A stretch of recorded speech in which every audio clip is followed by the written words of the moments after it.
Welcome to Rebel Chaser. My name is Gail, and this is the last episode of the Urick versus Urick case. And I will just let you guys watch. I'll let you guys watch it, and I'll talk to you at the very end because I have a lot to say at the end. We're back on the record. The parties are present along with plaintiff's counsel. Your next witness? John Urick, Your Honor. You do solemnly swear the testimony you're about to give in this act to be the truth, the whole truth, and nothing but the truth, so help you God? I do. Please state your full name for the record and spell your last name. John Leonard Urick, Y-U-R-I-K. Thank you.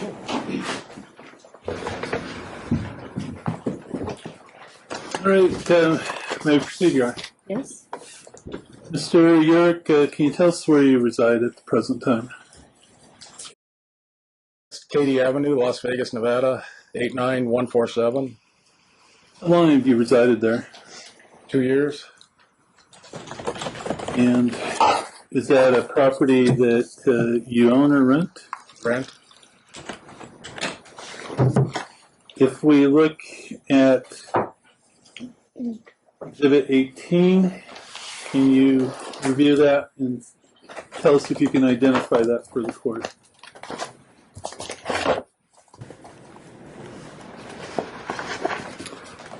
It's a 45-day rent increase from my landlord. And does that reflect the Katy Avenue property? Yes. What are you paying rent there at the present time? $1,600 a month plus trash of $35, so $1,635 a month. So presently, are you in a month-to-month or is it have a Yes, fixed term? presently I'm on a month-to-month. Move for admission of Exhibit 18, Your Honor. Admitted. Who resides there with you? My 4 kids. And you have how many bedrooms there? There's 4 bedrooms and a loft that's kind of a bedroom, just an open doorway. What's your date of birth? 4/27/58. And so right now you're 59 years old, my math's correct? Yes. Presently married to the defendant seated to my left, correct? Correct. You and she had 3 children together? Yes. Did you also adopt her son, Mikey? Yes. And does Mikey live with you at the present time? Yes. What is the extent of your education?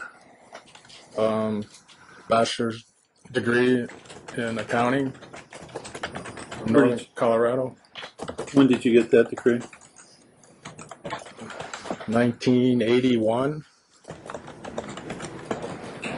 What is your occupation? I am a general manager of a sign company owned by my mother.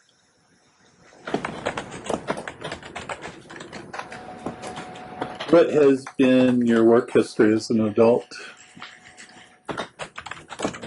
Since moving to Las Vegas in 1988, I've been in the sign industry. Prior to that, I held a couple different accounting positions with real estate developers. You work from an office or your home? My home. Do you recall the date you and the defendant were married? Yes. What's the date of marriage? August 30th, 2003. Where were you married? St. Joseph's Church in Las Vegas.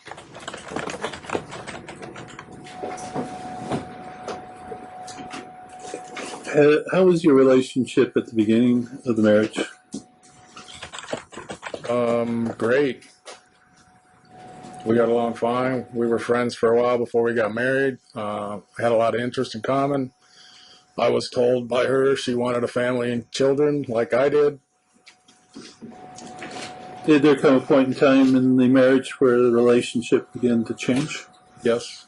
When was that? Approximately 2009, when the business and most businesses were struggling due to the recession, the Great Recession, if you will. Money was tight. She wanted to go out and party. Objection. Grounds. She wanted to go out and party. How does it? How does he know what I wanted to do? She started going out with a couple girlfriends, actually going to my ex-wife's house and parties they were having. I didn't want to socialize with my ex-girlfriend and was confused that she even wanted to. Not ex-girlfriend, ex-wife, and was confused she even wanted to. Well, you told us about the business being affected by the recession. What business was that? Signs West Incorporated. Okay. Is that a different business from the business that you presently work for? Yes. Signs West Incorporated was owned by who? It was owned by Urick Industries, a limited partnership that was in turn owned by the Urick Family Trust, which were my parents. What happened to Signs West Inc.? As we were struggling, we took on an investor from Phoenix to come up. He put $300,000 into the business. He turned out to be a crook and was getting money from Russia. One thing led to another. We survived for about 6 to 8 months. They weren't paying the IRS taxes, 941 taxes, and the IRS eventually closed us down and forced us into bank. Well, we were in bankruptcy 11, and they forced us to 7. At its most productive point during the marriage, how many people did Signs West Inc. employ? During the marriage? Right. Approximately 70, maybe, give or take. And what type of gross sales would the business generate? 10 to 12 million a year. When the business ended, how many people was it employing? 15-ish, 20 maybe. Your mother testified to some repossession of trucks. Do you recall that occurring? Yes. Was that from Signs West Inc.? Yes. What type of vehicles were repossessed? 285-foot boom trucks that they had guaranteed the loans on. When were they repossessed?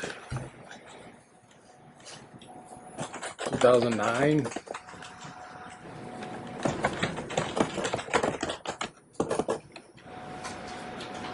When the business ended, what type of sales was it generating then?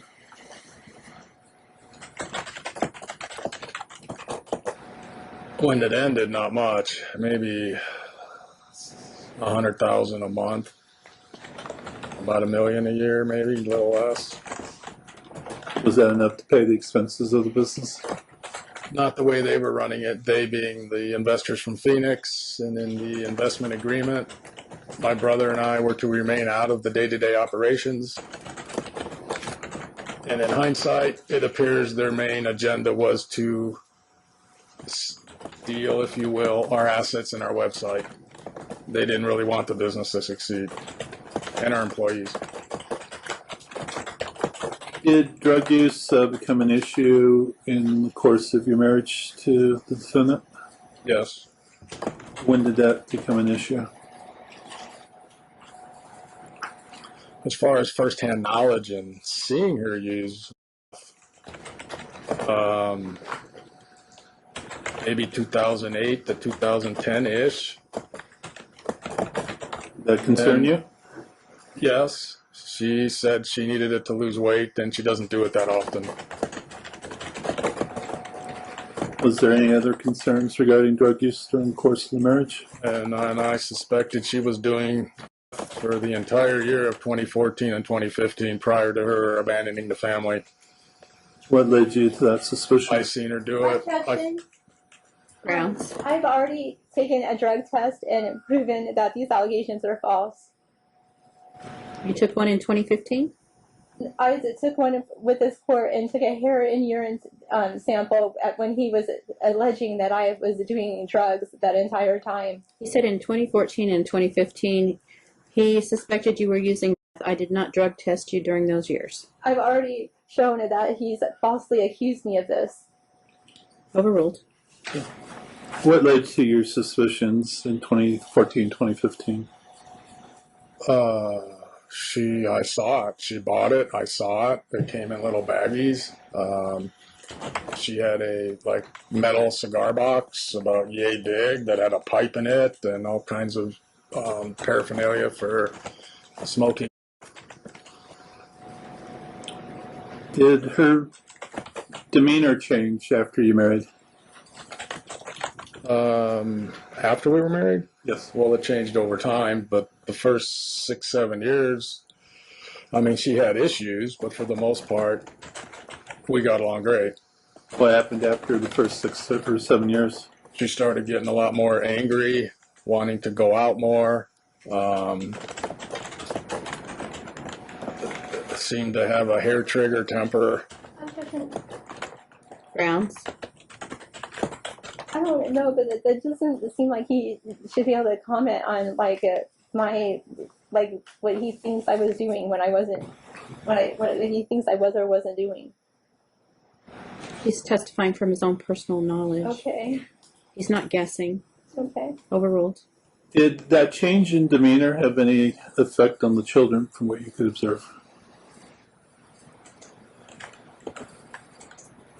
Yeah, I mean, at that time, the kids from our blood were very young. Mikey, the older one now, who's 20, at that time was yelled at a lot, belittled a lot, and I kept telling her she has to stop doing that. You can't keep calling him an idiot and belittling him and yelling at him. And she would raise her voice almost every day, and the F word was used almost every other sentence out of her mouth. How would you describe, from your observations, Mikey's relationship with his mother at the present time? Hardly any relationship. He was invited to have, his birthday was just the 27th of July, and I offered to take him to dinner, and he goes, well, I already got plans with Mom and Gilby. They're taking me to dinner. And I go, okay, well, just come over the next day. And then later he said they had canceled on him. And when I ask my question, it's not my intent to have you tell what other people said, okay? What is your belief as far as the court has to make a decision on custody of the children, the 3 youngest children? What do you believe is in their best interest for the court to do? For me to have full physical and legal custody of the children. And so are you requesting sole legal custody of the children? Yes.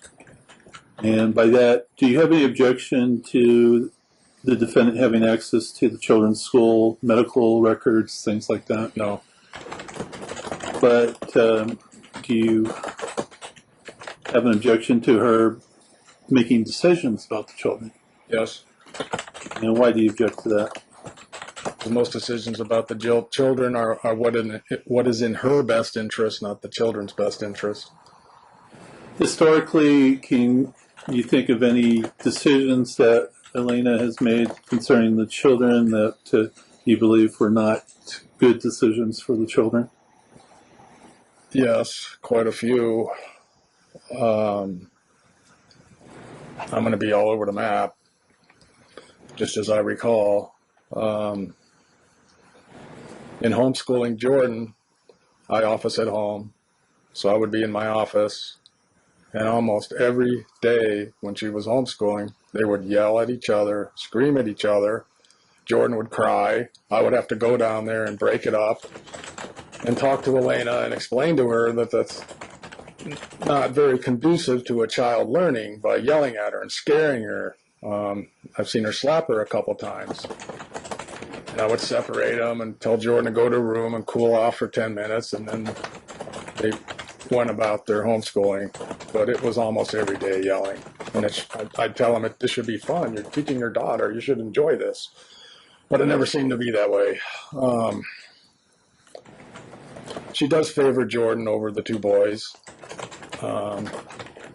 Prior to me filing for divorce in August, she had Jordan in her possession from January through August, approximately 7 months, while she couch hopped at different men's places or strippers' homes in LA. Objection. He doesn't know what I was doing or where I was living or anything like that. Yeah, I actually Objection. He has no proof of that. And he does not know anything. But the court will. January to August of 2016. Yes. Okay, what was your personal knowledge about her living situation? Well, initially, when she left the family on Christmas, December 15. Objection. He has not proven that I left that, nor I did not leave that. Overruled. Well, whenever she left the family, late 2015, early 2016, she was living with a David Cooper, who... Objection.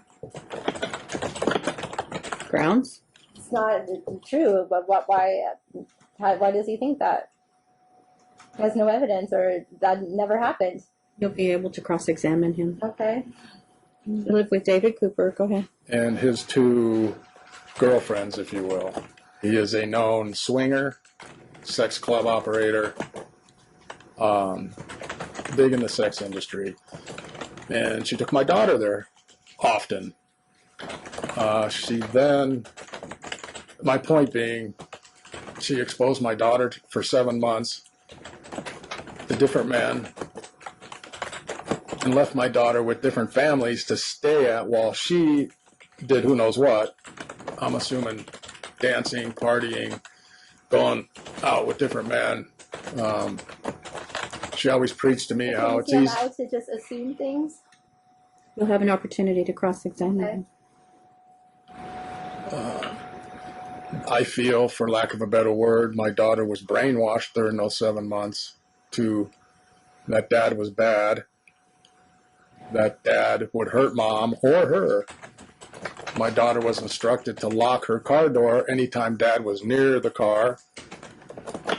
My daughter believed I did not give her or my wife any financial money during those 7 months, which isn't true. John, you've given us a lot there. Let me break it down a little bit, if I can. First of all, what were the circumstances of you and the defendant separating? I still don't know. Other than she just told me she didn't want to be a mom anymore, never wanted kids. She only had kids because I wanted kids, and she wanted to be single again and go party. She told me that early January, late December of 2015. What happened after she told you that? I was floored that she even said that about the kids, but she did. I've asked her numerous times after that, why do you want a divorce? Why don't you want to be with our family anymore? And I never got an answer. Okay. And one of the things that we talked about this morning was the question of using the children to communicate as opposed to communicating with one another. We asked your wife about a trip to the beach. Do you recall that particular trip? And can you tell us, do you remember it differently than your wife remembered it? Yeah, a little bit. She did take him to the beach. I agreed to that. I don't recall who asked. Usually the kids ask. And what happened when she took him to the beach? They left that morning, and later that evening, approximately sometime between 4 and 7 p.m., Luke, the 13-year-old, who's 13 now, called me and asked if I could get them a motel for the night. And I said, why doesn't your mom have a place for you guys to stay? And I can't remember exactly everything, but I ended up getting them a motel. Is that an unusual occurrence where the children communicate to you Oh, it's a things mom standard wants? occurrence. I keep asking, whenever I text her, she doesn't respond. She'll respond 1 out of 15 times. If there's something in it for her, she'll respond. She never answers the phone when I call her. Any other examples you can relate for the court as to questionable decision making of the defendant concerning the children? So thusly, after those 7 months, she had Jordan in her full control. When I got Jordan back, she was not the girl I knew. She was terrified of me. She was rude, disrespectful, selfish, spoiled, acted privileged.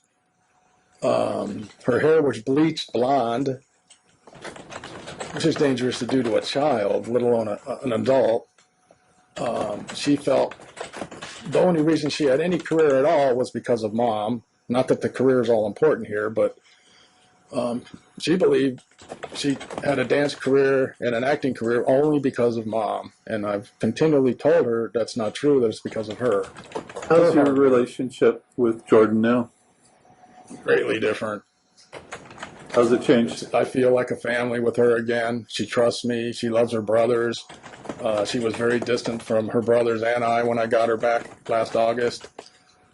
We do things together. She actually wants her brothers to come to things that she does. She wants to spend time with us. We all trust each other. We play games together.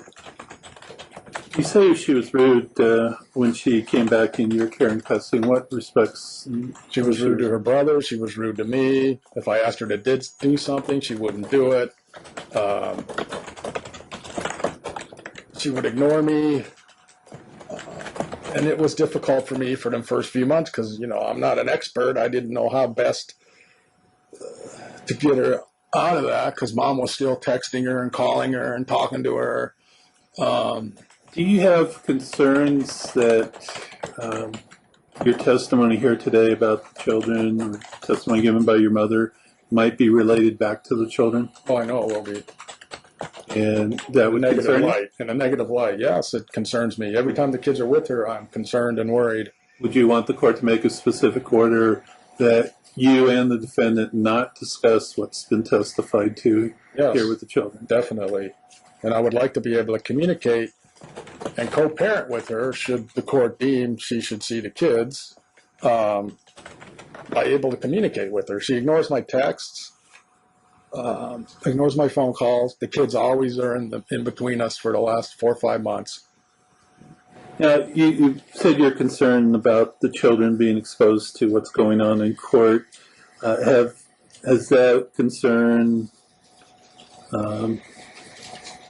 been realized since this case began? In other words, have things occurred which lead you to believe they may be exposed to the... The kids believed that I threw mom out of the house, especially Jordan, the daughter. They believed I threw mom out of the house, changed the locks, didn't give her any money, would beat her physically, or Did any of that happen? No, none of that happened. That I bribed the court, that I got lucky and got a judge that hates women, that there's other things I just can't think of everything off the top of my head, but especially to Jordan. Now, let's talk about the physical custody. You want primary physical custody. Why do you believe that's in the best interest of the kids? Because I look out for the best kids, the best interest of the kids and their needs is my paramount goal. I don't go out and party. I don't have a girlfriend. I'm working just for the kids and to take care of them. They're in a stable environment. We're a family now. They have their own rooms. They have friends in the neighborhood that they hang out with. They go to the schools in that neighborhood. They enjoy those schools. Now, the court has to address what they call the best interest factors, so I'm going to go through those with you a little bit. What weight do you believe the children's wishes should be given by the court in making its decision on custody? Like my kids' opinion on what they would want? Are they old It's enough tough and mature because- enough to No, well, really weigh I in think on they're those mature things? enough. They're mature beyond their years. But I don't think they have all the facts. And Personally, I don't think they could make the best decision they could without all the facts.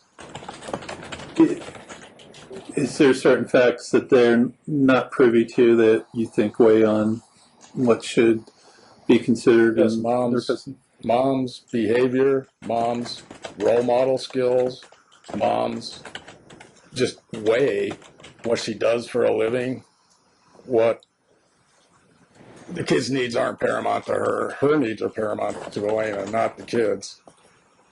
Now, Kids don't know that. They don't believe that. They love their mom. They just love, love's blind sometimes. you took the code class, Yes, and what did you learn, if anything, from that?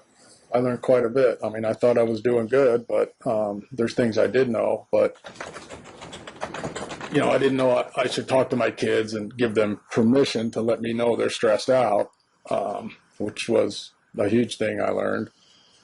I also learned that Elena's doing basically the opposite of everything that code class says. Such as? She does not communicate with me directly. She communicates through the kids almost always now. My kids tell me when she's showing up on Sunday. My kids call me and ask if they can stay longer. I'll text Elena and say, hey, Johnny has a football game at noon on Sunday. You can pick him up at 1 o'clock after his game, or I can bring him to you. What would you like to do? I get no response. In fact, one of the days, she showed up at noon with the cops. And she knew. She just showed up with the cops just to have drama. When was that? That was actually when my folks were here. I was at the football game, and she showed up at noon with the police demanding her kids, and my mom instructed them that they're at Johnny's football game. And I don't know the rest of the details, but Has defendant gone to any of the boys' football games? no, none. Doesn't go to any of their sporting events. Zero. The only one she came to was April of 2016. And she grabbed Johnny physically and would not let him go and said she's taking Johnny with him. And Johnny was crying, freaking out, flailing, trying to escape from mom. And I begged her to just let him go, but she wouldn't. Adults had to step in and the police were called. That was the only sporting event she came to either of the boys' in the last 2 years, year and a half. Do you try to promote the children's relationship with their mother? Yes. What do you do? Originally, when the court said she could have him on Sunday, neither boy wanted to go, which I know she's not going to believe, but neither boy wanted to go, and I encouraged them that, she's your mom, and the court ruled that, and you guys should just go and make the best of it. Today, I believe they do want to go, but then they did not, mostly because she never saw the boys. She had Jordan for the 7 months from January till August of 2016 under her control, never bothered to see the boys in those 7 months.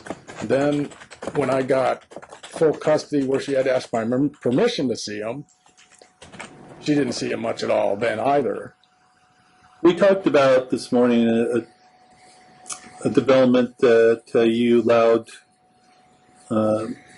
defendant to take Jordan down for an audition that got canceled. Do you recall that? Yes.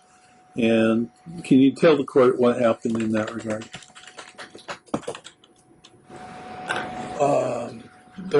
Jordan needs new headshots. Her headshots are 2 years old. Headshots are photographs used for agents and casting to look at a headshot.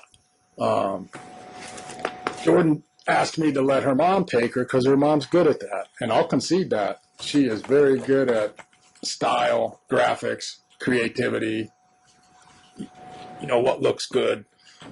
And so I agreed. I let her into my house so they could pick out some clothes. And she also had an audition that Monday. And the photo shoot was that Monday as well. I think there was a dance audition Sunday. I can't remember exactly. There were 3 things. I had to go to a football game with my sons. When I came back, I noticed my mobile hard drive was gone, that she had stolen it while I allowed her into the house to just pick out clothes. I texted her about it, And she goes, yeah, it's community property. That's my hard drive. I go, no, that's not your hard drive. I just got my hard drive recovered and transferred to that mobile drive, which has all my designs on it for signage. I need that so I can sell signs. And she proceeded to laugh and whatever, send me LOLs and stuff. I later texted her the receipt, and she did return it a week later. I don't know why, miraculously. I never thought I'd see it again.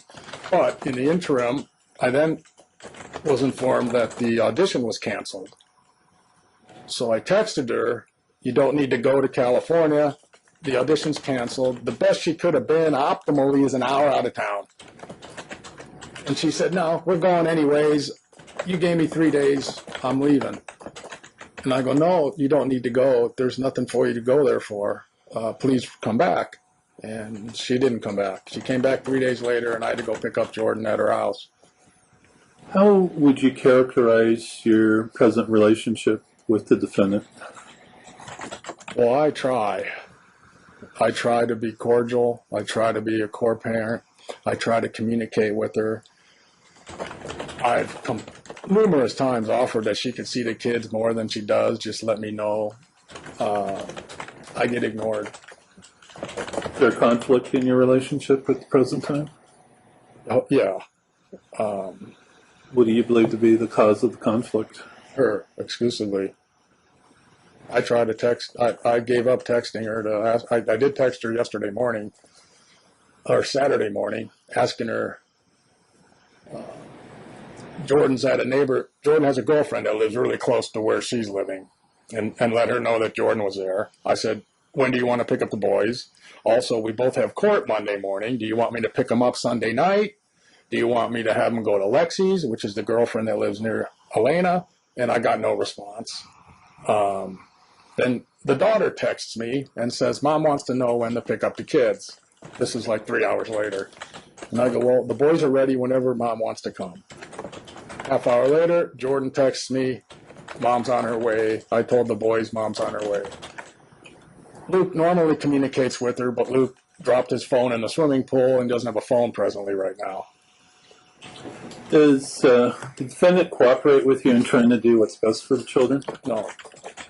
Can you give some examples where she's failed to do When that? I first got Jordan back in August, custody of her, and trying to facilitate me taking the lead versus her taking the lead with her dance, with her agent, with the supporting documentation that needed to be done so that she could go on auditions in California, she would not cooperate with me at all.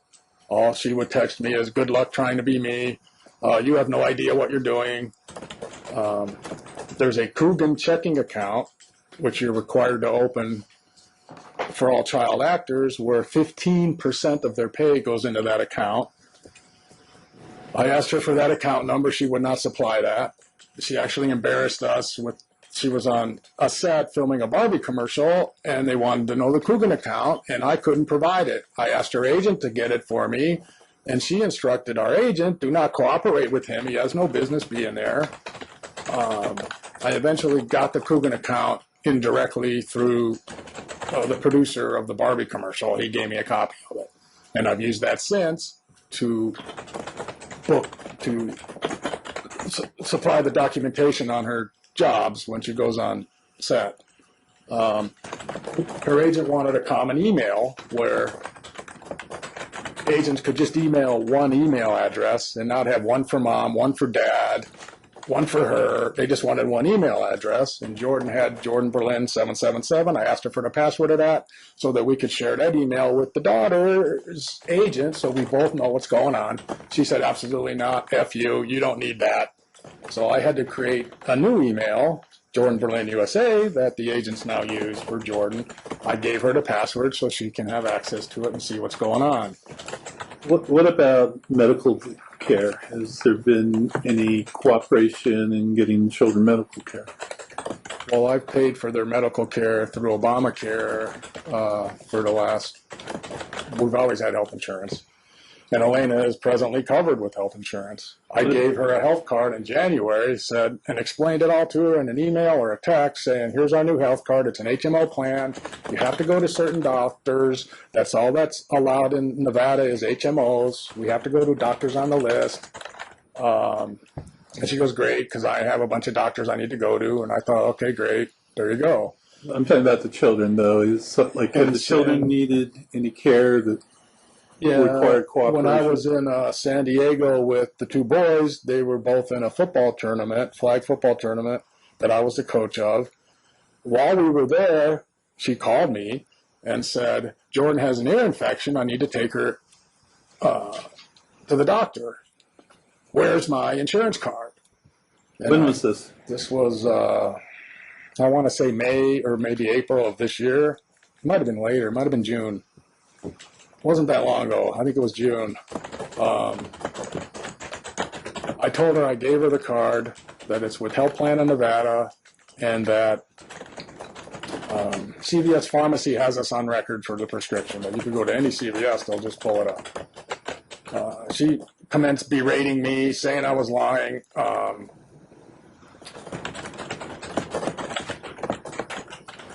And I guess ended up taking her to a quick care, which is a $55 copay, and called me while she was there saying, you need to pay this. I'm here now. I have no money. And I'm like, Elena, I'm on a football field, coaching football. I have no way of paying. She called me a few more times and texted me some bad stuff, and I guess she ended up getting the prescription. Then after she gets the prescription, she goes to CVS and calls me and says, hey, you need to pay for this prescription or tell me what insurance is. And I said, I told you, CVS should have it on record.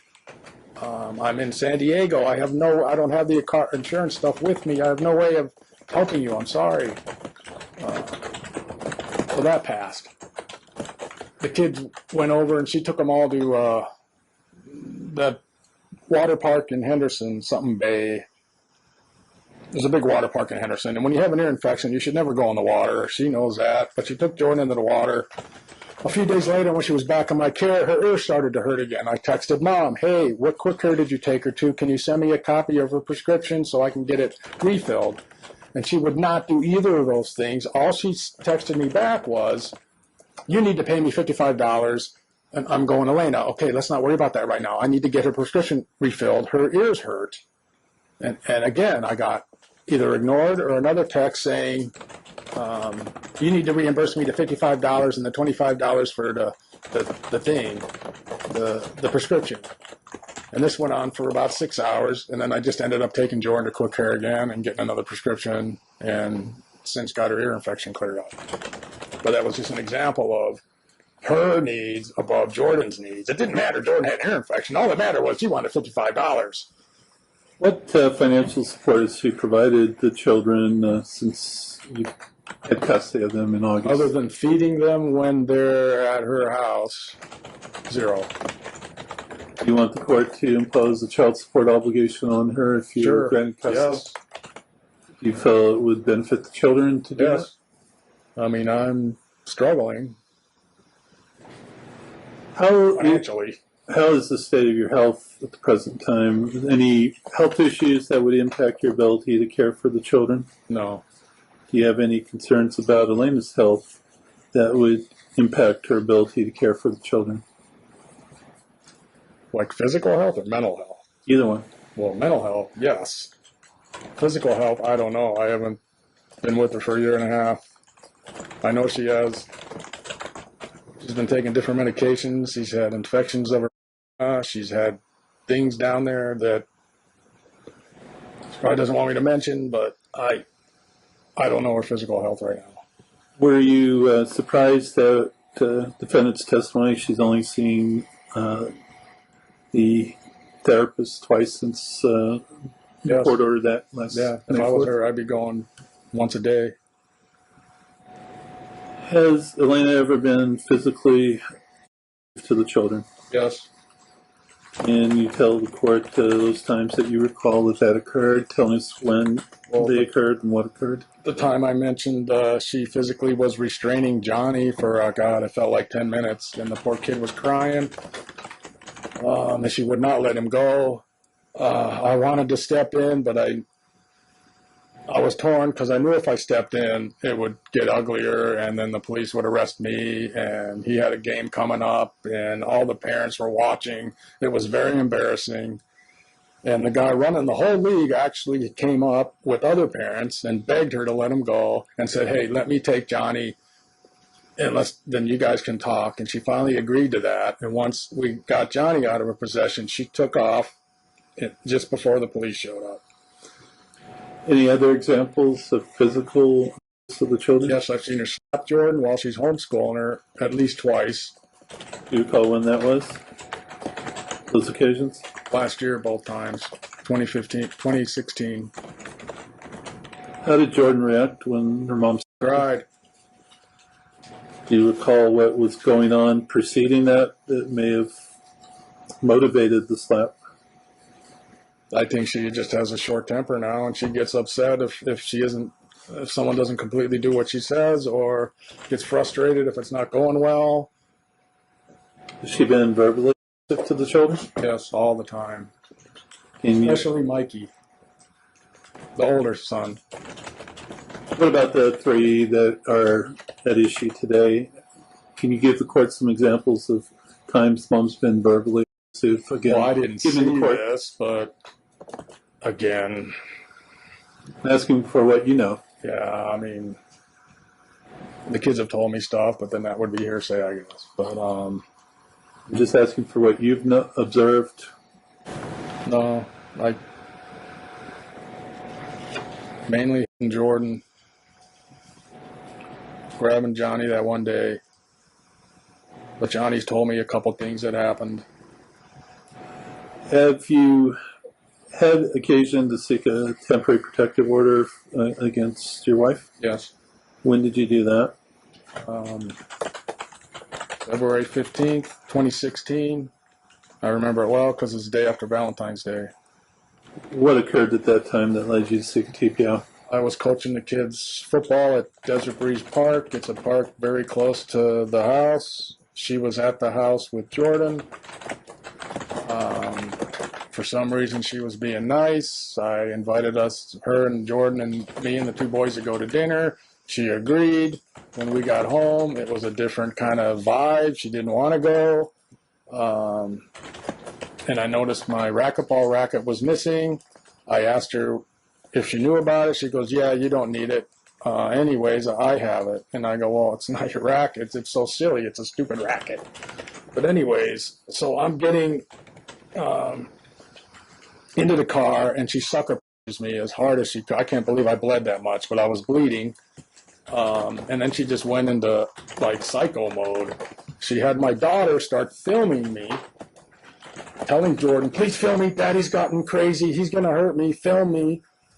And I mean, it's comical now, but it was like, man. So Jordan was present when this occurred? All the kids were. Luke actually saw her hit me, but he won't admit it because it was too traumatizing. I saw Luke standing in the garage while I got hit. Jordan's filming it while we're back into the house. I'm bleeding all over the place. I asked her to leave. She wouldn't leave. Did you call the police? Yeah, so eventually I called the police. She left again just in the nick of time. The police showed up. They advised me to go get a TPO and change the locks on the door.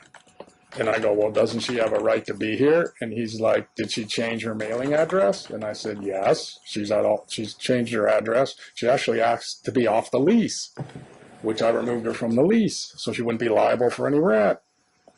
So the next day I went down and filed a TPO, and I got the locks changed that night. Now, your mother testified to some calls of the police out to your house. Have the children been present for those times that your mother testified to? Yeah, pretty much. They've been there every time the police have been called. What effect do you perceive that having on the children when the police come out? Well, that's very difficult for them to understand. I mean, they're torn. Do you have an understanding of why she called the police on those No idea. occasions that your She mother... showed up on a Wednesday. I was taking Jordan, our daughter to LA. My brother was coming over to stay with the two boys, and she shows up around 3:30 after school demanding the kids, and calls the police. And the only time she's by court order to see him is on a Sunday. So I have no idea why she was there on Wednesday to grab the kids. The police showed up. They eventually asked her to leave. She left. She also called the police on that Saturday night. My mother referenced. Again, no idea why. It was 8 at night. She shows up wanting the kids with the police there. How did she appear to you on that Saturday night? I don't think I came downstairs. I just said call the police and lock the door. I don't recall even. I didn't want to see her. Now, are you able to provide for the children's needs, whether they be Yes. physical, emotional, or developmental? Yeah. The Jordan's like night and day from a year ago. What type of things do you do for the children now that they are in your primary custody? I feed them. When they're in school, I make their lunch. I take them to school. I pick them up from school. I go to their parent-teacher conferences. I do things with them, take them to trampoline parks, movies. Do you work on their studies? Yes, I homeschool my daughter. I make my kids do their homework. I actually have a fun spelling drill I do with Johnny, the youngest. We throw a football while I quiz him on his spelling words. And he's gotten almost an A on every spelling test. And you work from home? Yes, Is that assisting in being able to do all that? yes. When do you get time to do work? Whenever I can. Usually either very early in the morning or late at night. And it's harm the business. She's harmed the business. So how are the kids doing school-wise? They're doing. Johnny did really well. He got all A's and B's. Luke, I think this divorce has affected him the most. He hasn't done as well in school as he could, but I cut him some slack. You know, he got C's and B's. Jordan, it's been more difficult because she went from, in my opinion, completely brainwashed to a great child now. And it was tough for her to focus on homeschooling with mom texting her and calling her all the time. So she got all C's and then she got an F in English.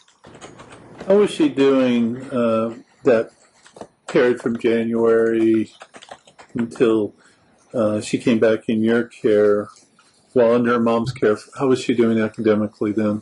She had to go to summer school. And I'm sure it wasn't fun for her having mom as a tutor. Although she'll defend her mom, at least she used to. I don't know if she still would, but that's her mom.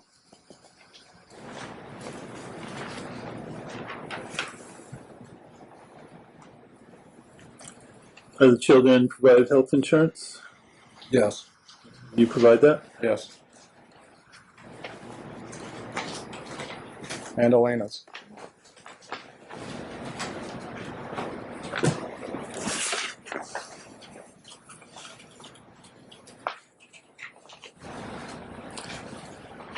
And you are the only one at this time financially supporting the children?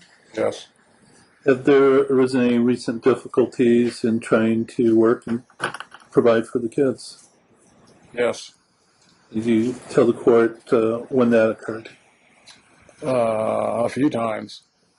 I have, over the last year and a half, tried to help her. I've offered to pay her for designs. Usually she'll say okay and then either doesn't do them, ignores me, or says pay me. So I'm not a designer. I can do everything else with the sign business. I'm an accountant. I'm a salesperson. I can run a business. I've run one for 30 years, but I'm not a designer. I'm not creative in that way. So that was difficult to go from having no designer to continue to sustain an income to support us with no designs, and she would not help. she also, although I offered, let's just stay in business. You want a divorce, that's fine. Go do whatever you need to do in life, but let's continue to operate the business, and we can decide. I tried to be reasonable, but she closed the account, drained $2,000 out of it in February of 2016.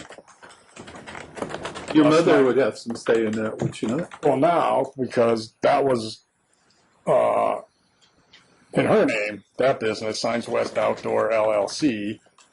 So I had my mom offered to form a company, Signs West Las Vegas, and we had to open that checking account, and I had to start a whole new business. When was that?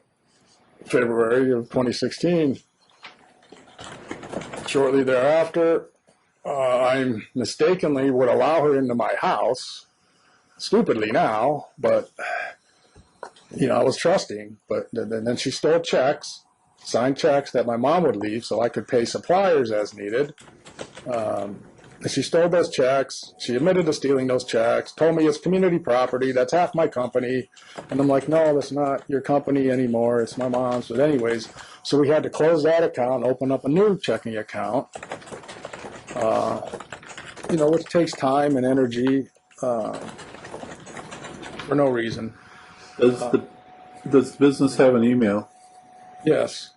And have you been able to use the email? About a month ago, somehow, I don't know if she broke into my house, crawled through the doggy door, but somehow I no longer had access to my Gmail, business Gmail, signswestoutdoor@gmail, which is my emails for business for the last 6 years.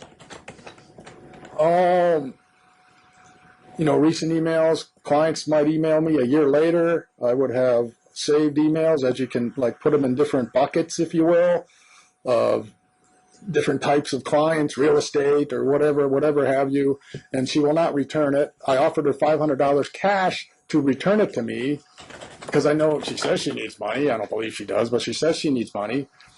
She wouldn't do that either. And she has no use for that email address other than to harm me intentionally. And I told her, you're hurting your kids' source of income because that's what pays the bills. And that didn't matter to her.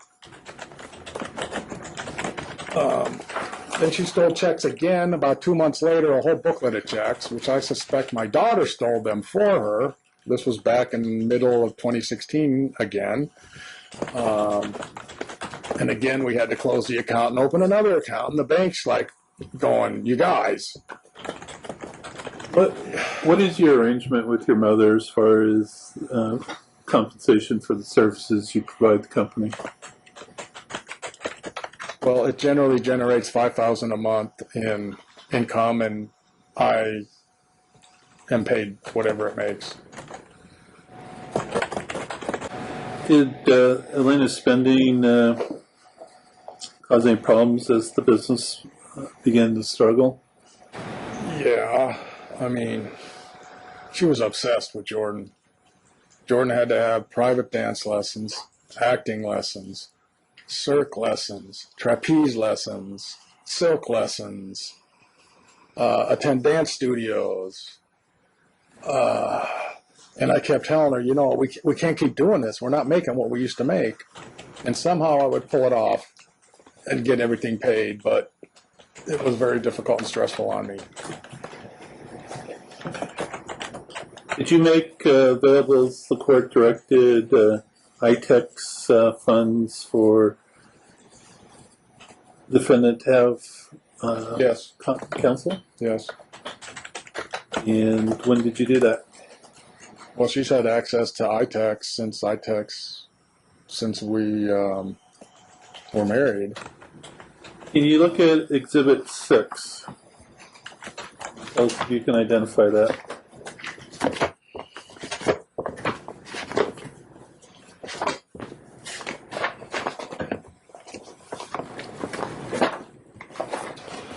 Yeah, that's an ITEX statement from end of May 2017, and then a history of ITEX transactions from August 16 to, I'm assuming, May of 17. And how were these records generated? I printed them off the online iText website of our And account. have you reviewed the records that are attached as Exhibit 6? Yes, Are they accurate? yes. Move for admission of Exhibit 6, Your Honor. Submitted. I object. Those documents are fraudulent and haven't been authenticated. Okay. I'm going to take a look at them.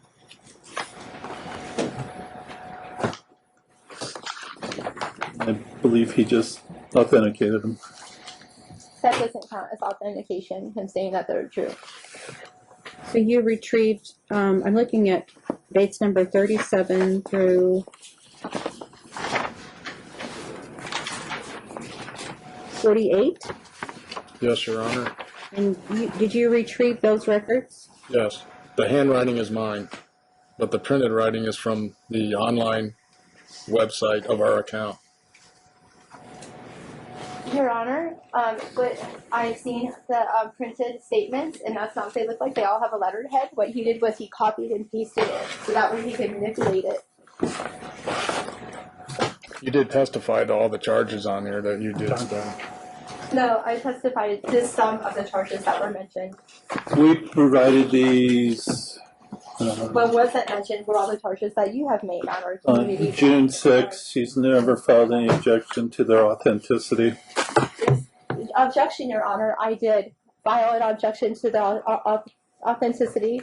As a matter of fact, I did. I have this right here motion I filed, this motion to continue, and this ORO motion, and it right in here, I do object to it. So that is not true. No timely objection, Your Honor. Yes, it was timely. As a matter of fact, I filed these papers before opposing counsel filed his. He's the one that missed the deadline, not me.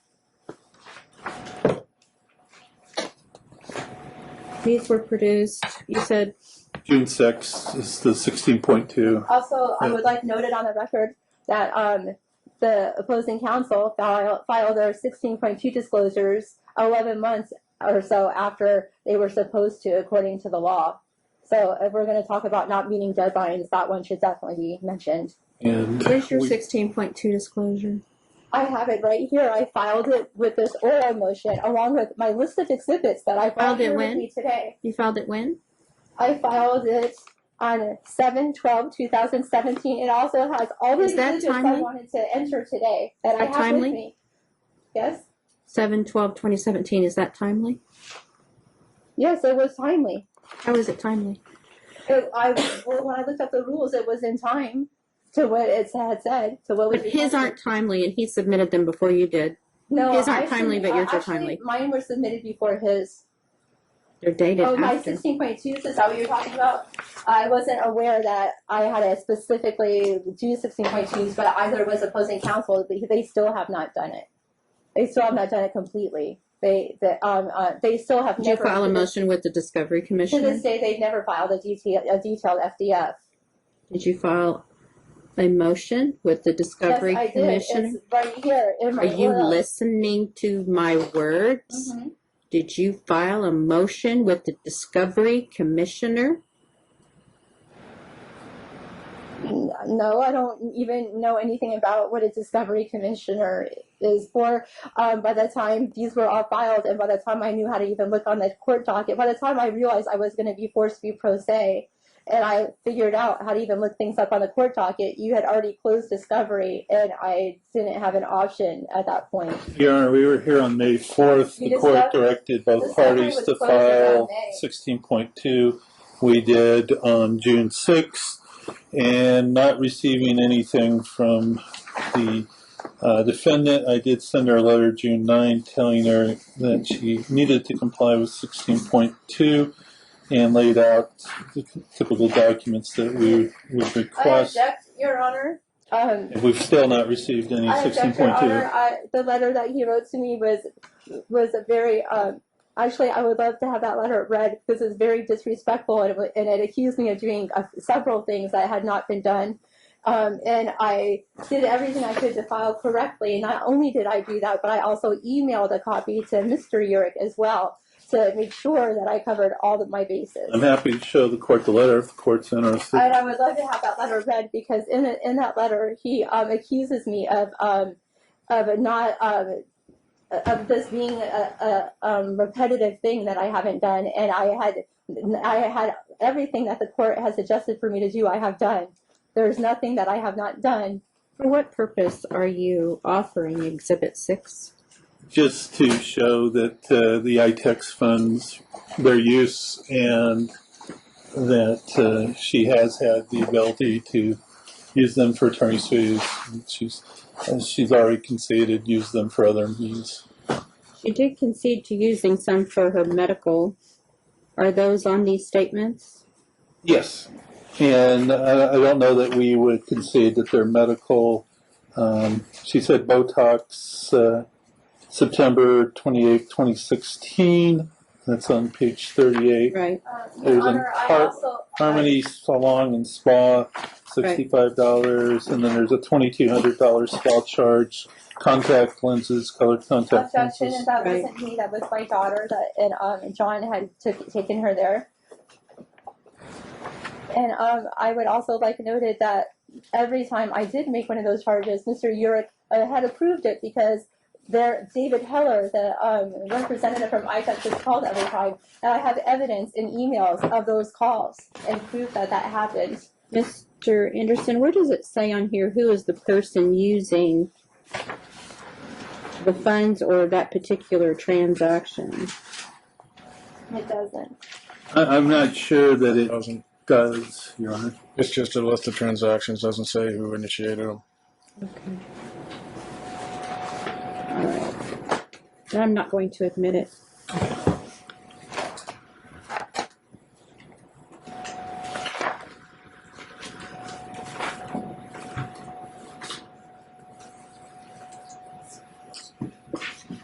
Number 6. Is there, Oh, 6. Thank you. I did have 6 down. as we may proceed, Your Honor, Go ahead, yes. as we sit here today, is there any property to be divided between you and the defendant that you're aware of?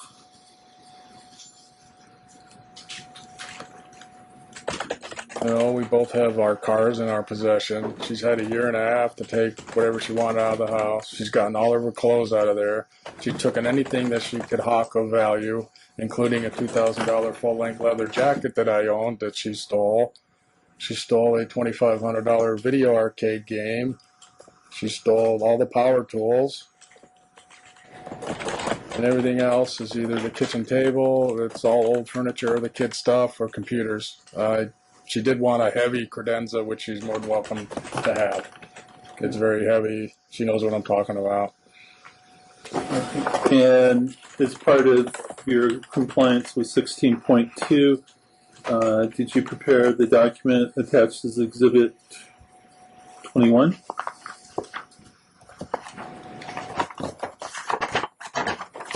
Yes. And is that an accurate inventory to your knowledge of the personal property that exists? Yes, and my best guess at a value. I'm not an expert. Move for admission of Exhibit 21, Your Honor.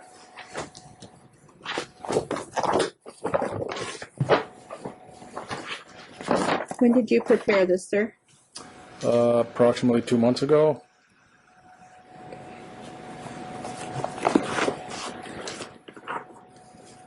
It was part of our 16.1 production, Your Honor.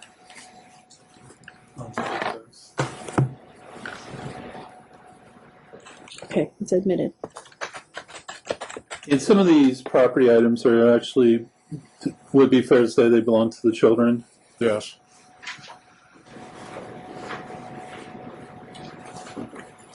You mentioned a coat. Can you tell the court more about the coat? I bought a full-length leather coat before we were married for $2,000 and a pair of leather pants. I wore it on our wedding day. And she took it out of my closet in my room under the guise not under the guise, but she called while I was with the kids at Sky Zone. And it felt like an odd call, like, hey, you guys still at Sky Zone? I said yes, and it just felt weird because she would never call to do that, so I'm assuming that's when she took it. When was Verifying I wasn't there, roughly early to mid-February of 2016. Did you file a police report? I tried. They wouldn't. They said it's community property. And I said, no, I owned it before the marriage.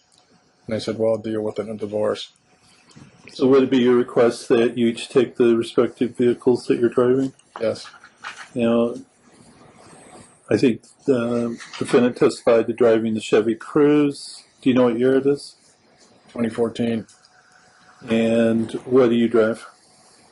The 2016 Nissan Frontier. And is there any real property to be divided? No. Do you have any interest in any business that could be divided at this time? No.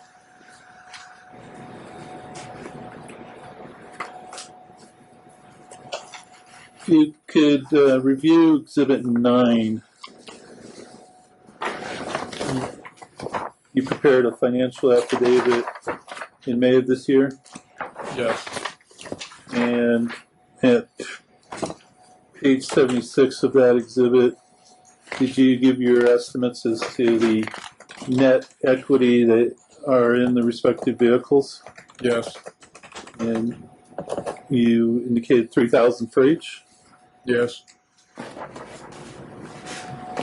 You mentioned in there some furniture and computers.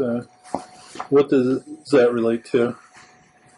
There's a sofa, an ottoman, approximately 4 or 5 years old. There's a picnic table, kitchen table.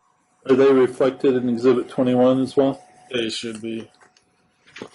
If you look at Exhibit 21, what items from there would you like to receive?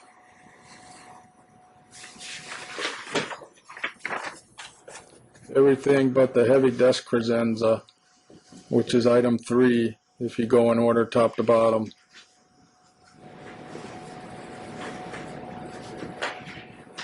What about the laptop 1 and 2? Yes, those are in her possession. Sorry, yeah. You She already do. has those, that's fine. Yeah, she can have those. If she wants them, she has them. What about the Cocktail Arcade Legends video game? Yep, she already has that. Took it. As far as debts, is there any debts to be divided between the two of you at this time?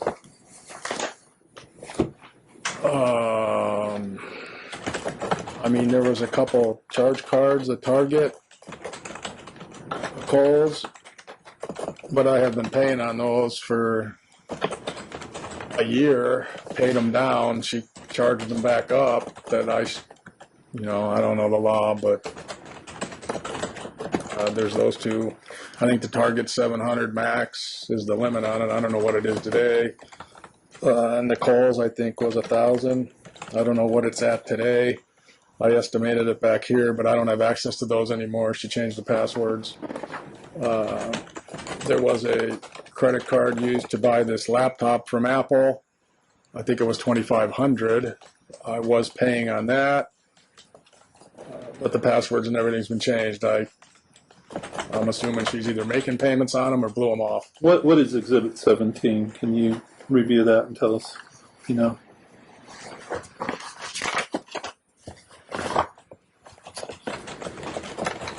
That's my personal Capital One account in my name, I guess.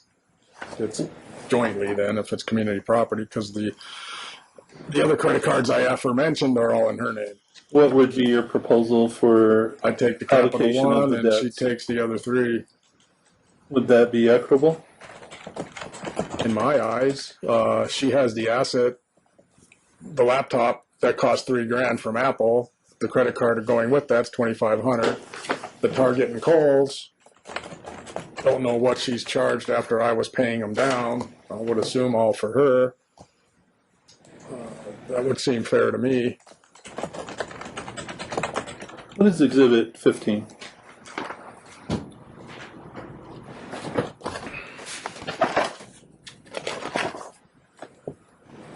It's a life insurance policy for $1 million on me. Does it have any cash value? No, it's a term policy. And how long have you had that policy? It's 2006. Who's the beneficiary Presently, presently? it's divided equally among my parents and my 2 brothers, and they have been instructed to use that money to pay for the kids.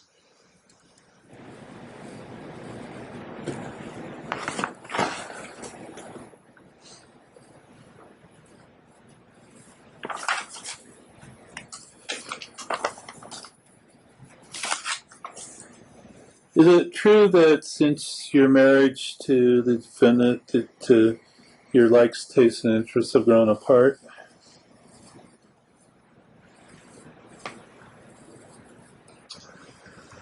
Somewhat, I guess, yeah. I mean, we still do like the same things, but we don't share Not it together? No. And is it true that your differences have caused you to physically separate and no longer live together? Yes. Are you incompatible in marriage with one another? No. Incompatible? Yes. And is there any chance that you two can reconcile? No. Is it your request that the court grant you a decree of divorce? Yes. Who's London Bond? That's a Facebook page of hers with all men. It appears to be some type of a John quotes friends list. You offered a printout from that today. How did you get that? A friend of mine called me on the phone and told me about it. When did you learn of it? 3 months ago, maybe. And were you able to pull that off online? Yeah, I could go right onto her Facebook page. I can't see nothing other than the friends and her picture.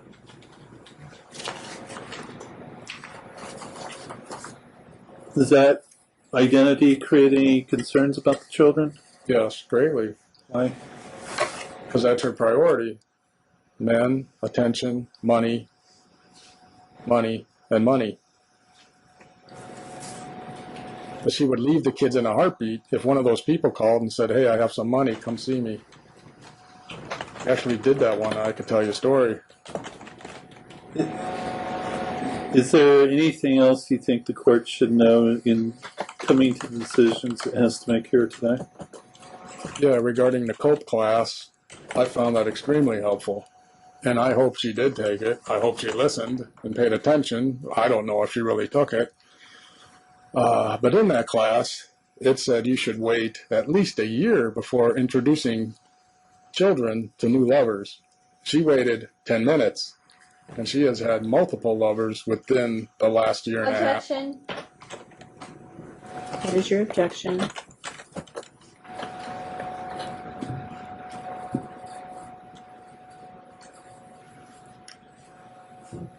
What is your My objection? objection is that he's assuming things again, and it's lying. Do you have, Well, And also, this is a no-fault state, so do you have personal knowledge? yes, very. what is your personal knowledge? In March, approximately St. Patrick's Day of 2016, I was invited to attend my daughter's viewing party for an episode of Dance Moms. That was approximately, 2.5 months from us separating. At that time, she invited her current live-in boyfriend, Jason Lopez, the attorney she aforementioned that paid for her breast implants. After I was refunded the money because they didn't want to deal with her, he was invited to that and had planned to take all the kids to his house afterwards. I objected. Firmly, and she started swinging at me. So that's a guy I know she was living with. He actually posted on Facebook they were getting married. And my daughter was calling his son her new brother. She had no problems with any of that. Then I know firsthand of a poker player named Brandon, I think his last name's Gerson, that she has been dating prior and still does while she's living with Gilby, but none of these are boyfriends, close quotes, because she doesn't like to label them as that. They're just all Johns, in my opinion. And she borrowed money from him. He bought my daughter Excuse me, a clothes. question. Your Honor, are these a false allegations that are allowed to keep continuing with absolutely no evidence? What is your personal knowledge about this? My daughter told me that he how bought many her of clothes. these- how far is this going to go on with no evidence at all? I don't think my daughter would lie. That's a lie right there. You think Jordan would lie? I'll move on, yeah. Thank you. Back to the co-class. So she's been with a man ever since she left the family. That isn't good. That really confuses the children. She uses the children to communicate with me versus communicating with me directly, another part of the co-class that she continues to do and ignores my texts and forces the kids to be the go-between between us. She creates conflicts between us with the children present, another thing it says not to do. And she shows up late every Sunday, never at 9 a.m., which tells the kids they're not important enough to her to show up on time. And you had actually instructed me, if she doesn't show up by 9 a.m., go about my day. But I don't, because the kids, say they want to see their mom, so I let her show up late every Sunday. What would you like the schedule to be at this time? I worry every time the kids are with her. I don't know if she's doing more harm than good. She tells them things that she told my daughter, that Dad threw me out of the house, Dad wouldn't give me any money, Dad beat me, and blames everything that's happening right now on me, the courts, her so-called friends, all the people that are jealous of her. Nothing's her fault. Do you have a schedule now for holidays or special occasions? No schedule. She had them July 4th. The kids wanted to go over there July 4th because she said she was having a big July 4th party, and it turned out to be no one there, a few people. And there would be other kids there. So she ignored my text, so I had to believe the kids, and I let them go. Nothing bad happened as far as I know, but there was no big party. There were no other kids there. It was just them. And the girl up the street, that's a friend of my daughter's, as far as what the kids told me afterwards. If I had my choice, I would have full custody, both physical and legal. The kids we're a family now. They live at home. Having every Sunday with her, interrupts a weekend for me. There's times the kids have football games, and she turns it into a big conflict. She knows they play football. Would you like an occasional weekend with the kids? Yeah, I would prefer she gets them one weekend a month, and then I've always told her she can see them whenever she wants, just not overnight. But she never takes me up on that. I'll pass the witness, yeah.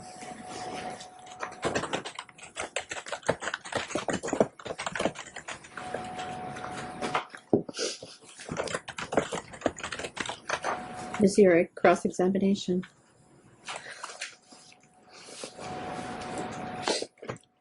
Can I say something to the court? Because I think I just need to make sure you're aware of something that happened to me last night. Well, you can tell me when you testify. Right now, we're scheduling this Okay. accordingly in an organized fashion. And now it is your turn to cross-examine him. Okay. Okay. It's just making it incredibly hard because of what happened. I had all this organized according to an index, which okay. Oh, I'm sorry. You know you can't use your exhibits. You didn't give them to me.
I'm sorry, I'm looking for my outline. Yeah, well, I have all this evidence that proves sorry, I can't say that, I'm sorry.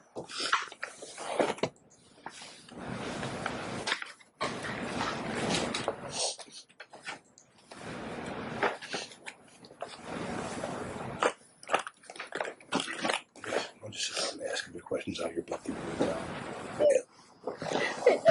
I need to find that outline. It has my whole. Ms. Yurick, you had time over the lunch break to do Yeah, that. I know it.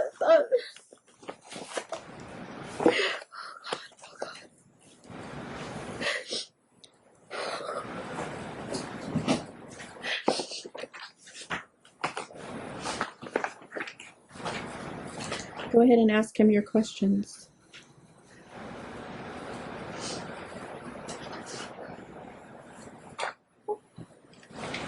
Okay.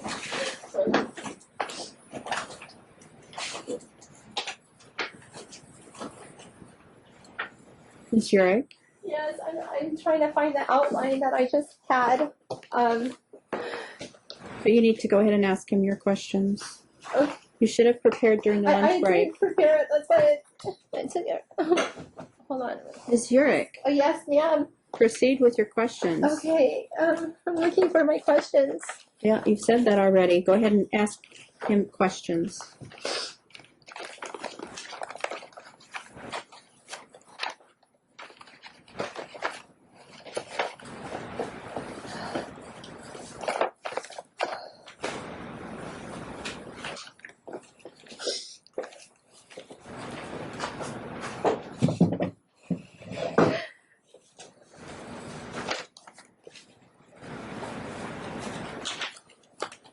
Ms. Yurick, proceed. Yes, ma'am. Please, can I just please find my outline? I have an outline of questions, ma'am. It's very important.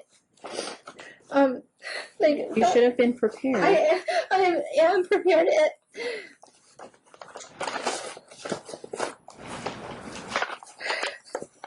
I had it right before we came in.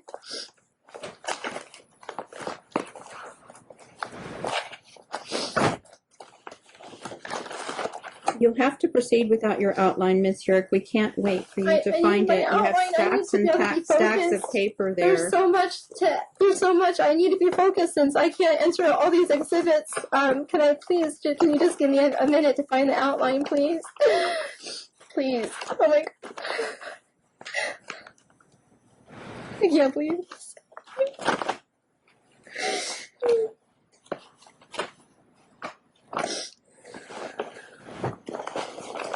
I just had it.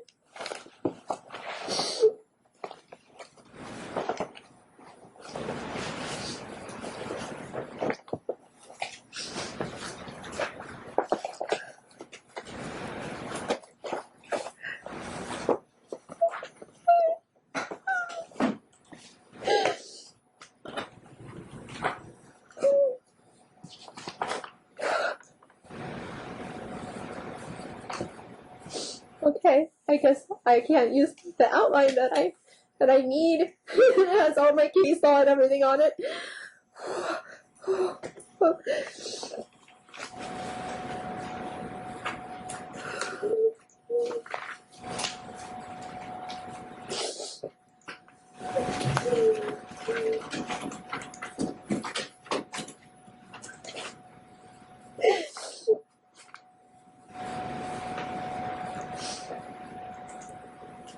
Can you pull yourself together? Some more water. Drink some water.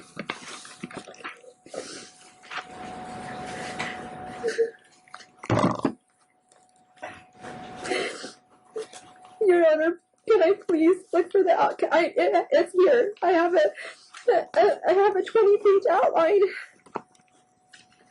I just had it.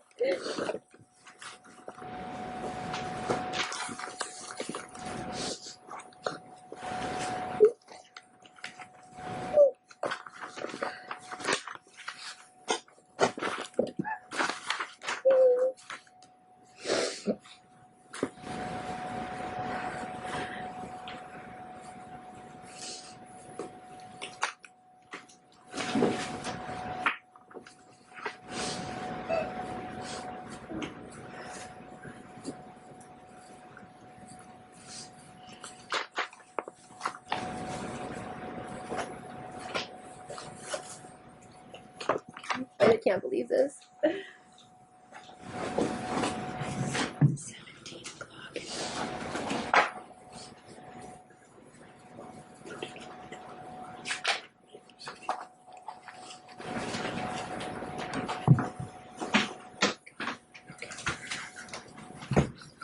Please just explain. Can I please just explain, Your Honor, what happened? I'm giving you time to look. What's that orange folder you haven't touched? Thank you. We're not going to wait forever, though. Oh,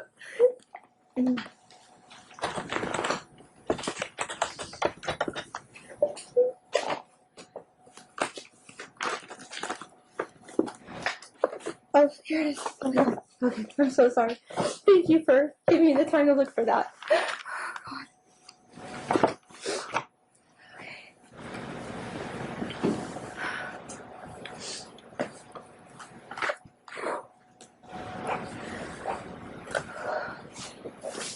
So, I can only question him on the testimony just said, right? Very good. Yes, that's true. Okay.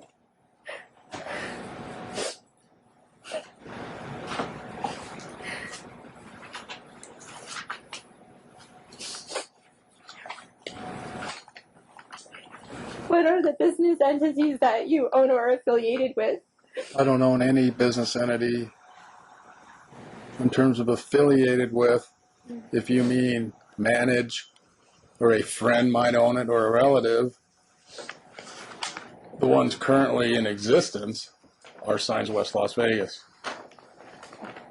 All the other businesses you mentioned are since out of business.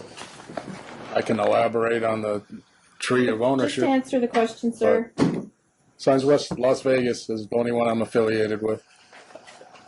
Why then are you asking me for an email for Signs West Outdoor? That's just it. Well, that used to be the name of our company, and I have continued to use that email because that's what all the clients know as my email.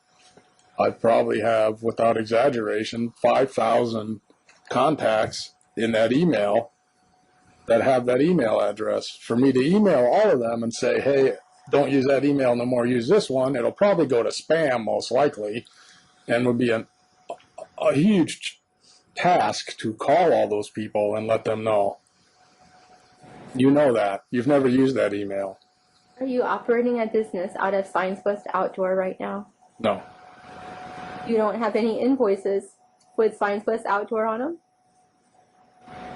Not in the last year. Not in the last year. So when's the last time you had an invoice from Signs West Outdoor? Early 2016. What's early 2016? Can you be more accurate? First quarter, January, February, March. So are you saying that you don't have emails of you doing business through Signs West Outdoor with other people? I shouldn't. I've been doing business at Signs West Las Vegas. Are you doing business with other companies? Yes, lots. Selling signs to them. Why aren't they a part of your FDF? What's FDF? Your financial disclosure form. Well, they are. The cash flow from that is in my monthly cash flow.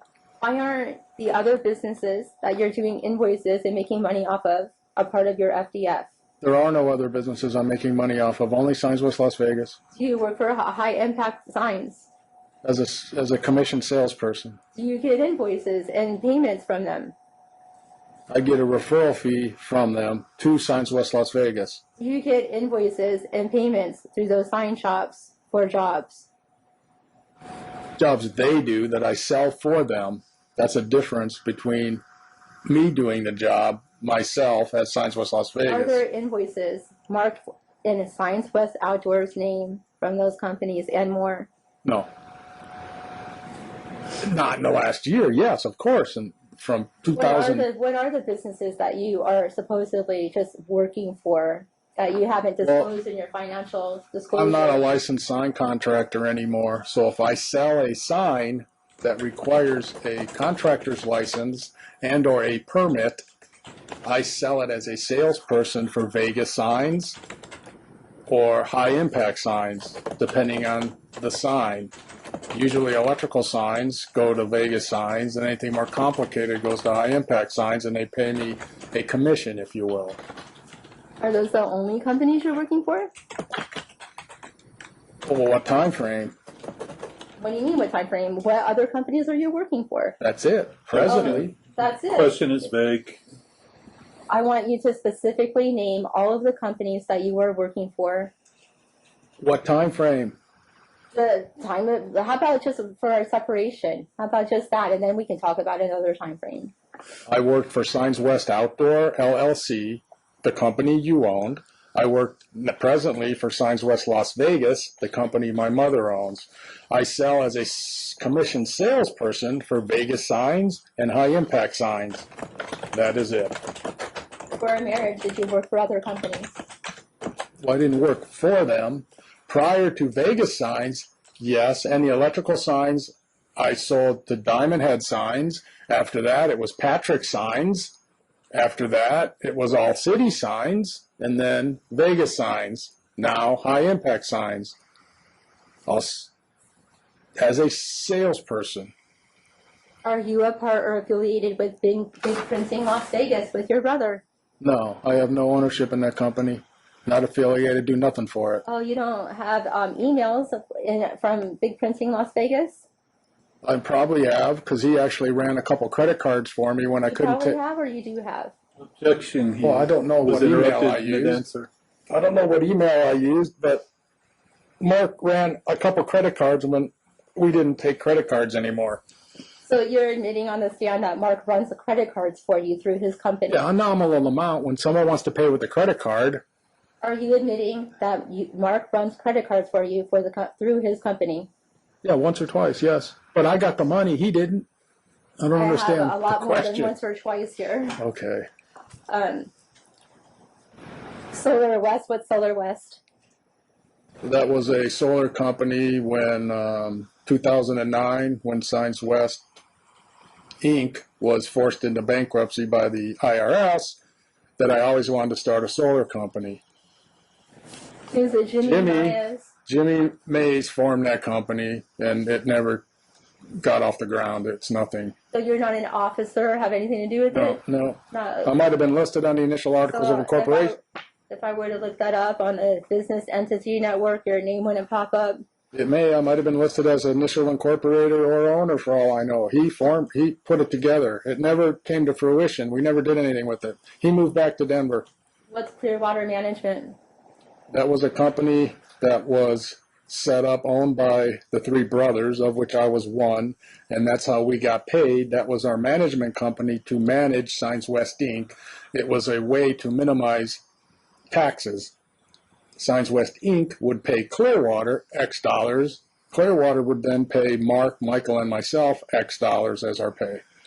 Have you ever bought gold coins during our marriage? Yes. Where are they? They've all been liquidated to keep the business afloat and to pay our personal expenses for two to 3 years after the recession hit and everybody was out of work. Where's the evidence of the liquidation? Well, I'm sure I could get records from Heritage Auctions, sold most of them. You know that. Where are they bought from? Where were all the coins bought from? Yes. Different places. Heritage Auctions mainly. I think How many coins were there? Like quantity? Yes.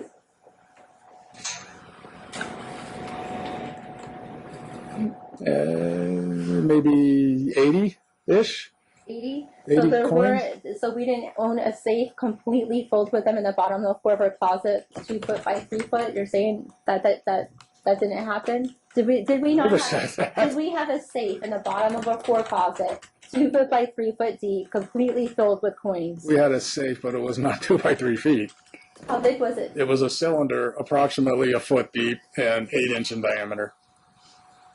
What if I told you I had a picture of a safe and that's not an accurate measurement? If you showed it to me, I would confirm whether that was it or not. I've seen it. I opened it.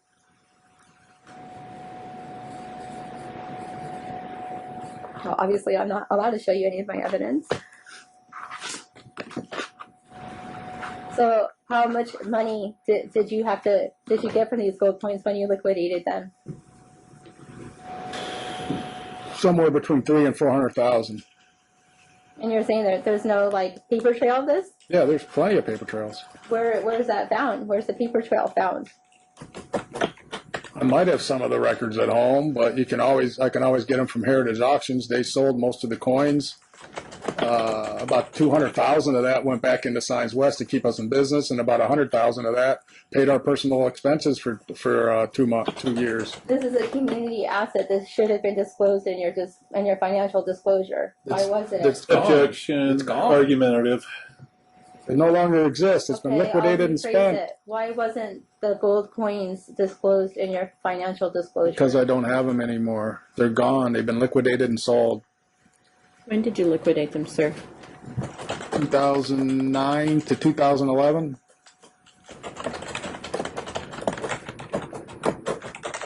So you're saying there's not a single gold coin left anywhere? No. I just have to take your word for that, sir? Yeah. The word of I don't know where. The word of someone that's very honest, right? Yeah, I am very honest. Mr. York, have you ever been arrested for grand larceny? Objection. Relevance. The relevance is whether or not he's honest and whether or not he's a business An fraud. arrest is not admissible evidence of anything. What do you mean? I was grilled on who I could have been dating or not. I'm asking him a direct question about whether or not he's fit enough to parent and have the management over my daughter's business account, her Coogan account. Were you convicted of grand larceny? No. And in 2011, you didn't go to court for grand larceny, extortion, conspiracy to commit a crime? Objection. Going to court is irrelevant. How is that irrelevant? It says what kind of character he has. I've been totally hung up to dry for my character. Would you agree that when you are accused of a crime, you're innocent until proven guilty? I've been accused of quite a lot of things in this room with no evidence, so I don't think that applies in this courtroom today. Okay, well it does. It definitely hasn't been applied to me. How do you know? I haven't made my decision. Okay, because I have evidence that shows what I'm asking him, and he has absolutely no evidence of the allegations against me, and this definitely points to his character, and it definitely points to whether or not he's fit to manage my daughter's business accounts. All these failed businesses and all these cases that went to court for his business fraud that he's been doing under my name. I don't think you'd like the answer that He's been doing business fraud under my name. I found evidence and proof of it, and I just want him to answer whether or not these cases happen and exist. They point to his character and his ability to manage my daughter's her business and her funds. We're referencing evidence that she didn't timely I'm not present. referencing evidence. I'm asking him if he went to court for these reasons. I'm pointing to his character.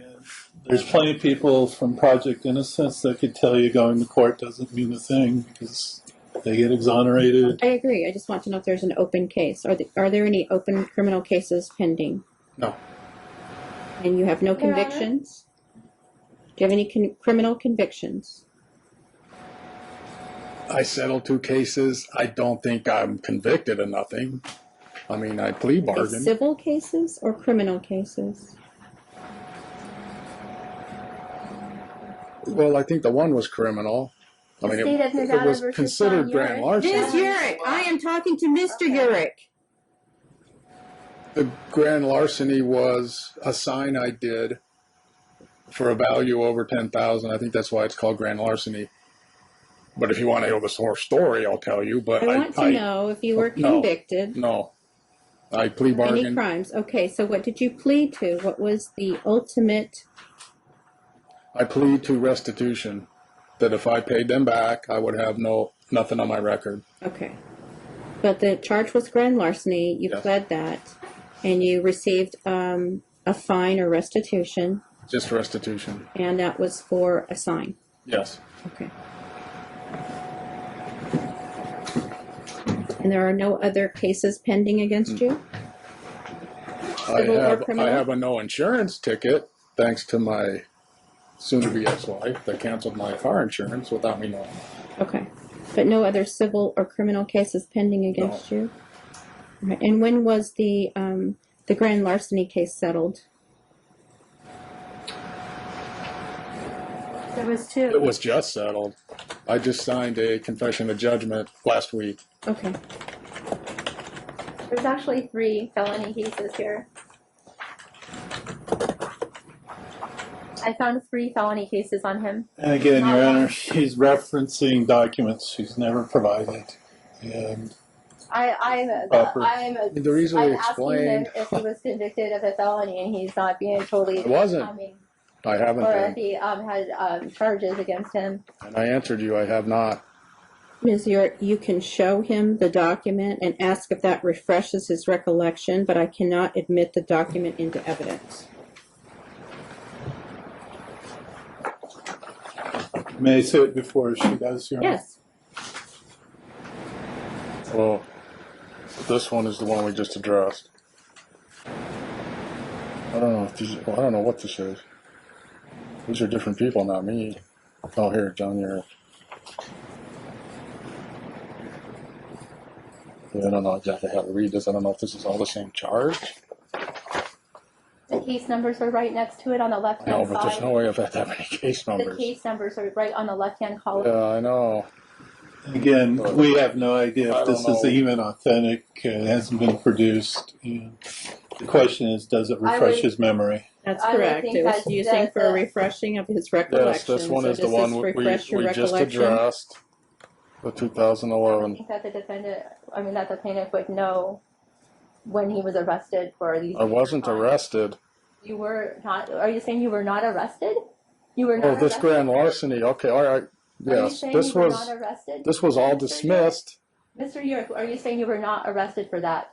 For this one, I was, yes, not the one I addressed the judge about. To being the general manager of a sign company, this one back in 2011 was, we did some signs for Applebee's. Applebee's refused to pay us $60,000. I got upset. I tried everything for 6 months. We're about to go out of business. Applebee's would not pay us. They just would postpone it, do whatever. So I instructed my 2 installers to go start removing signs off an Applebee's. Cops showed up, told them to stop. We stopped, but we repossessed our property because they didn't pay for it. Then, a month later, the IRS closes our doors. I was still going to the shop to get mail to try to still get some jobs done and keep some type of income coming in. When I went there the last time, cops showed up everywhere with guns and told me to get on the ground. I got on the ground and I was arrested for grand larceny is, I guess, the charge then. And it was since dropped because it became a civil matter. They owed us money. We possessed our property. It wasn't really grand larceny. That was that issue. And I had to pay nothing and it just was dismissed. The sign over 10,000 was around Christmas time. I was doing a monument sign on a wall for a home building project when you pull in. It does not need a new permit. I didn't feel I had to be a contractor to do that. I designed the sign beautifully, made the signs beautifully. The installers had some hiccups in it, and it took about a month and a half to get it installed. All the homeowners were upset because it was taking so long. Anyways, long story short, they found out I didn't have a contractor's license, so they sued me or called the contractors board, and then it became a crime because I put up a sign without a contractor's license. That I since, without being able to afford an attorney, agreed just to pay him back and get a confession of judgment while there was no charge on my record. I just agreed to take the cost benefit and deal with it.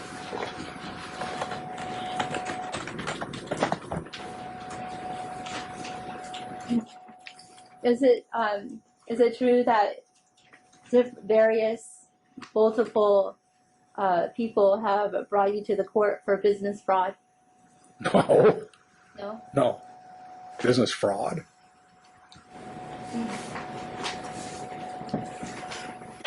You're saying that you've never been brought to court under business business citations for fraud that you've done and doing business without a license, so forth, not paying people, so forth? Is that you're saying you haven't been to court on those premises? Objection is the answer to compound.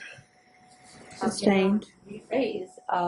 Have you been to court on the premise of not paying other people in illegal business practices? No. Have you ever been pulled over for driving over 90 miles an hour? Objection, relevance. The relevance don't is know. he was driving my children in his car. Sir, did you have the children in the car and get pulled over? I was in the car with him. Not that I can recall. I've gotten speeding tickets in my life, but I haven't gotten any recently. On our way, Your Honor, on our way to Colorado, at least one time we were all in the car and I woke up and we were going 90 and we got pulled over and got a ticket. Okay. Have you ever gotten a ticket for the kids having no seatbelts in the car? No.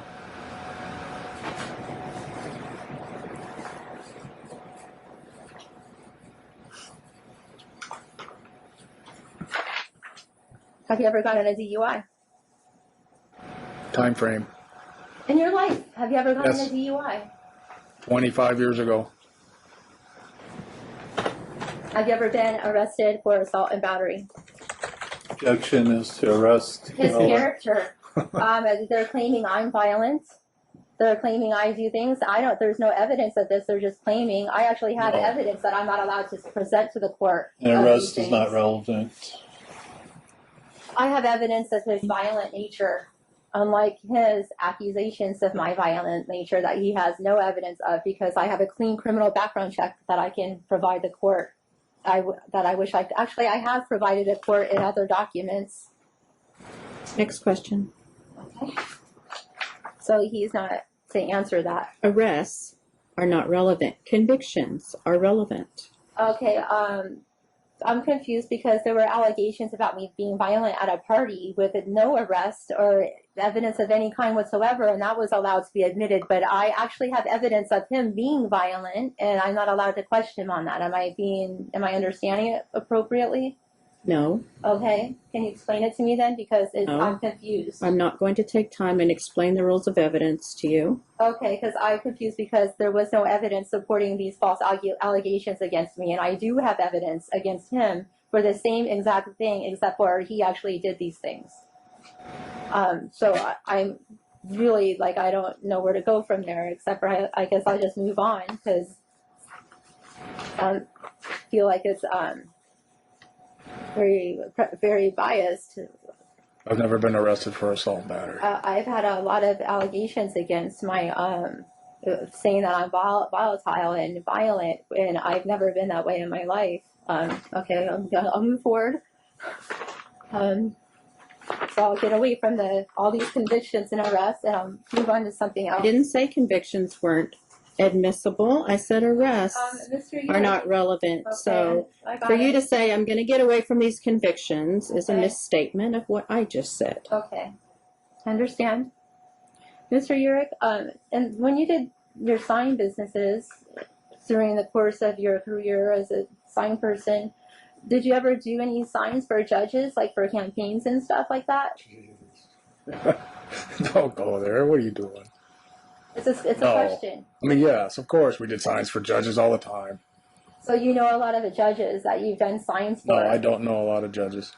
You just stated that, did you not, that you just did signs for a lot of judges in your sign career? Yeah, I don't know Objection them. is to relevance Do I know unless them? she Oh, wants. let's let her go there. I'm just- Mr. Anderson, let's let her go there. I'm just asking him to confirm. Fair enough. Okay, Judge Nancy Osterley, are you familiar with who she is? Yeah, I know her. Did she not get you off of your, you know her on a personal level, do you not? No. Yeah, but I know her. I don't know her that well. Yes, I know her on a personal level, but not well. Do you have her cell phone? No. Was she the judge in your felony conviction case? No. She's retired. I didn't show up on that one, and she was a sit-in judge. The regular judge was not there. So I'm sure she would have recused herself, whatever the word is, if I showed up. I actually forgot and didn't show up. In 2010, did Judge Nancy Osterley reside over one of your cases? Traffic tickets, perhaps, yes. But no, whatever you just said, I think you said felony.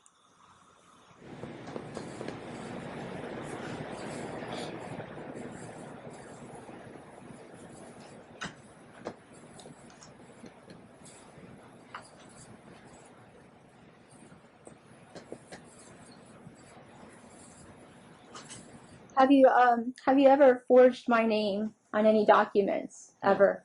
No. Have you ever forged my name on any tax documents? No. Never? No.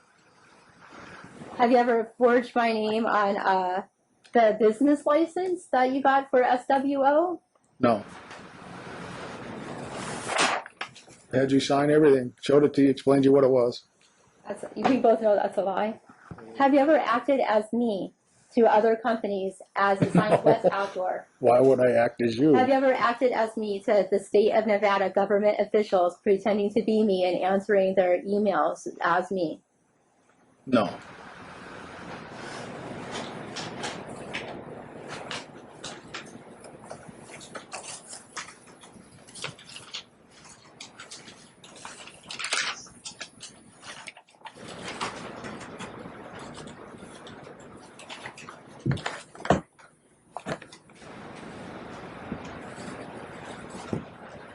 Do you own any baseball cards? Like collectibles? Yes. Don't. Nothing of any value. If I do, they're not of any value. I don't think I do. What does that mean? You don't think you do? Do you? Well, I own a lot baseball of football cards, cards that don't have any value. But baseball, I'm not really into What baseball. do you consider value? Maybe it's worth more than $20. So you're saying you've never owned football and baseball Didn't cards? say that. You asked me if I own any presently. No, I'm asking, have you ever owned baseball and football cards? Yes. What happened to them? Sold like the coins. How many were there? You're saying you don't own any anymore? No. Yes. They don't have value though, the ones I own. Oh, so you're saying the ones you own are all less than $20? Yes. Less than $1 probably. So if I showed you a list that you have of a couple hundred baseball cards that you and your brother are selling on eBay, what would you say about that? I sold all those to support our family. So And now my brother- all of a sudden baseball football cards exist that didn't a moment ago? I didn't. You asked me if I owned any today. I said nothing of any value. I never said I didn't own any ever.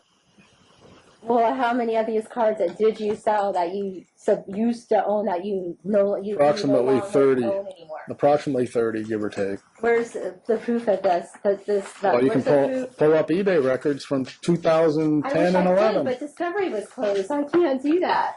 It was closed before I even knew I was pro se.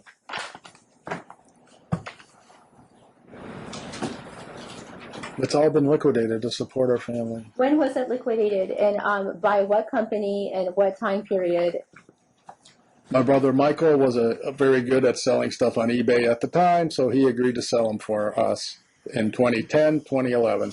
So you're saying that the assets of your card collection was commingled with your brother? I didn't say that. I said he sold them for us because he's good at selling on eBay. So it wasn't you and your brother that had these combined, commingled No. assets? No.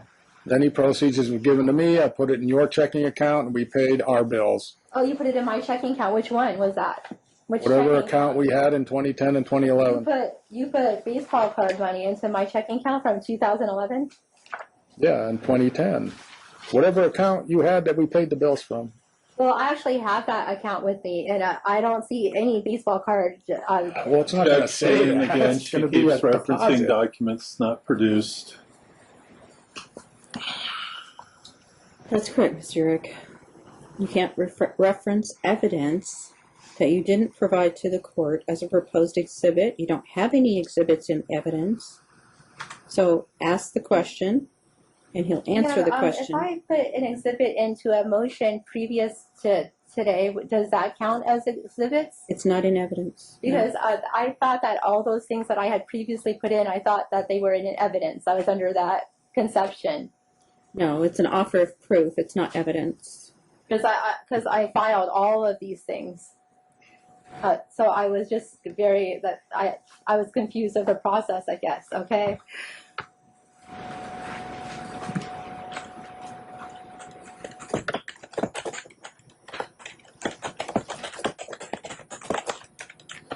What is ITEX? It's a barter network, kind of like a separate economy where cash is not used except to pay cash fees when you spend or accept money. So it's trade. In what capacity was ITEX used? What business? Well, I had it before you set up Signs West Outdoor, but we mainly use it for sign sales. Really? What year did you set ITEX up in?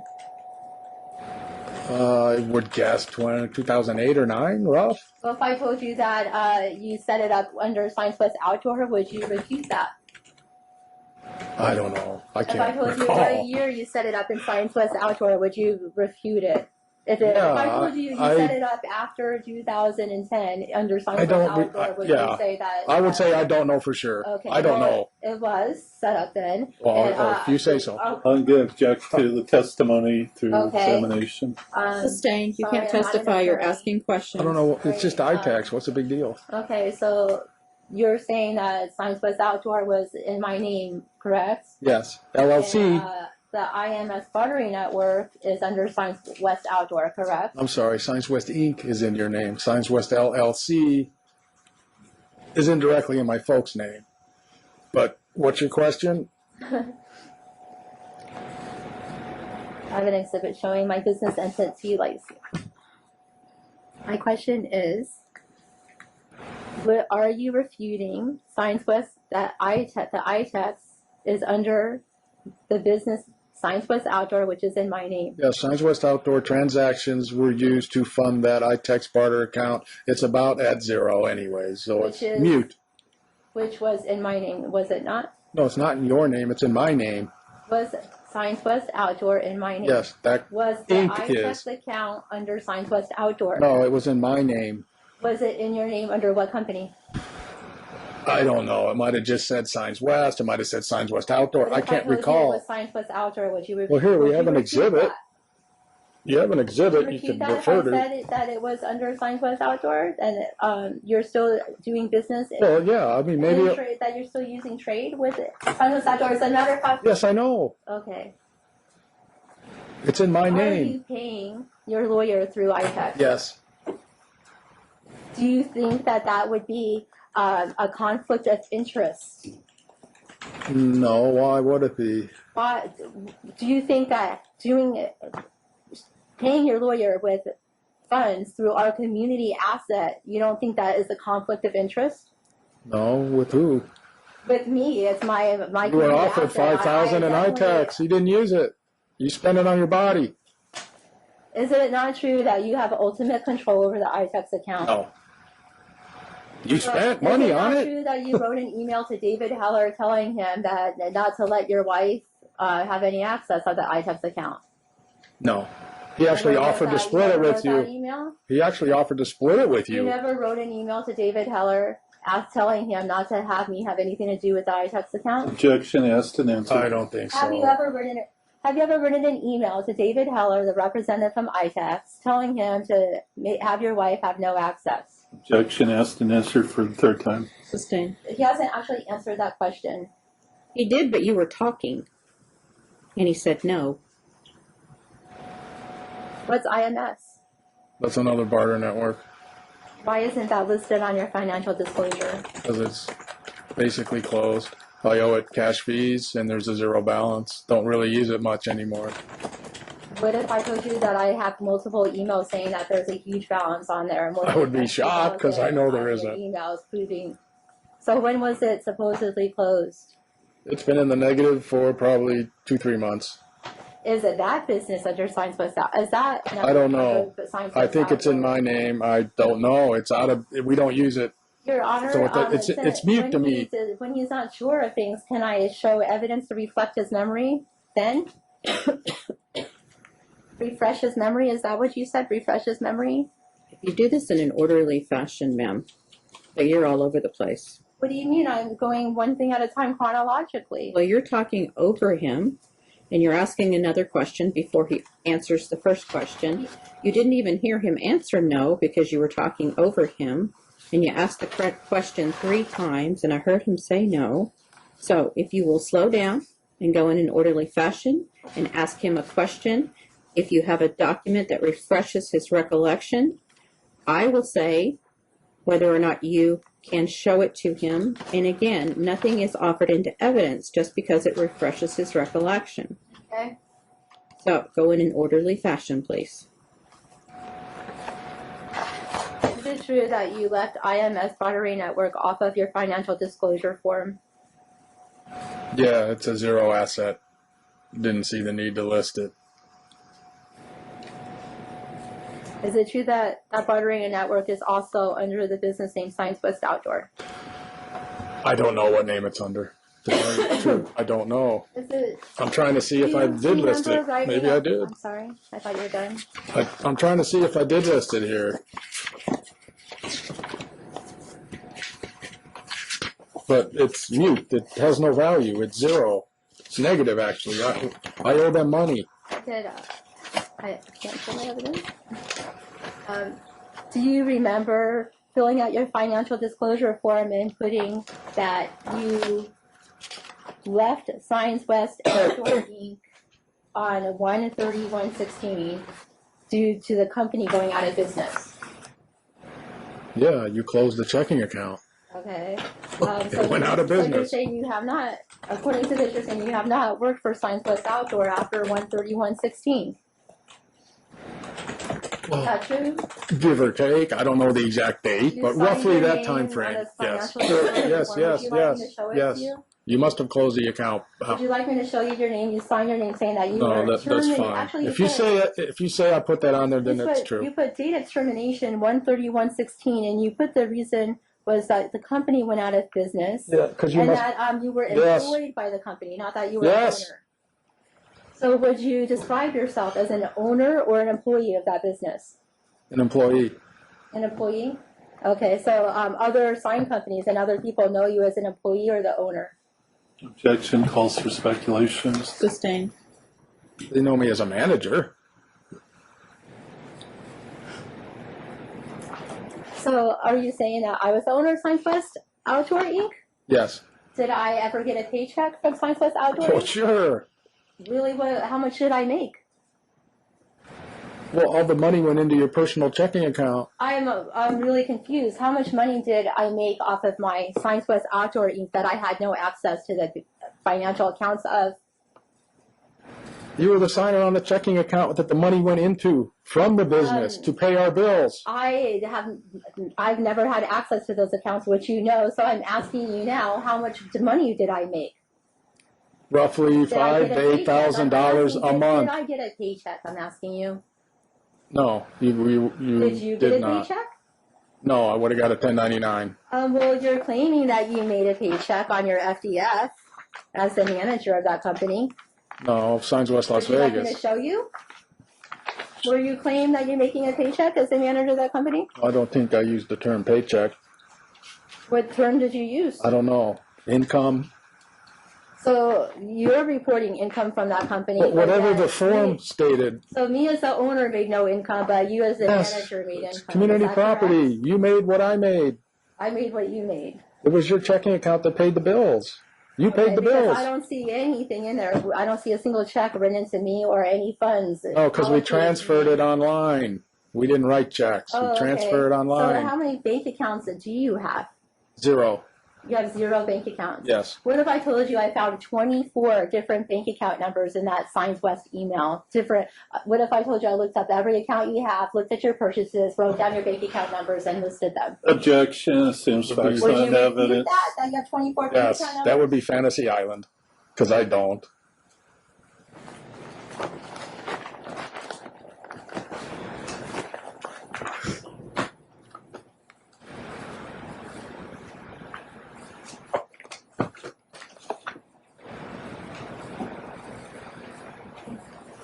Do you know that? I've had nothing in my name. Sir, there's no question pending. Sorry.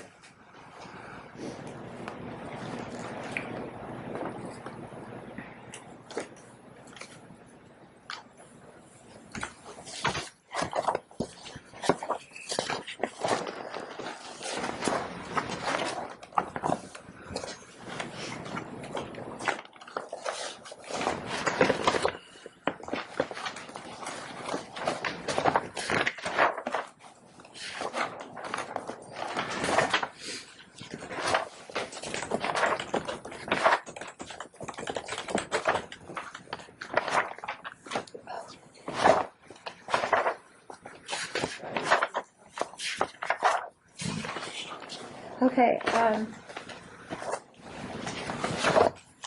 Do you have access to any bank accounts associated with Big Printing, your brother's business? No. Okay, so you're not affiliated with your brother's business in any way. You wouldn't, for instance, have an email for his company. I believe he testified that he ran a couple of credit card payments through his brother's business. So that mischaracterizes his testimony. Do you own the email, John at Big Printing Las Vegas? Yes. So Don't use it anymore, though. But does that not prove you're affiliated somehow with that company? Why would you have an email with that company's name on it? That was 4 to 5 years ago when Mark was busy, and I said I would take his sales for him. And for a short period of time, approximately 2 to 3 months, I handled maybe 5 sales for him. And I used that email, so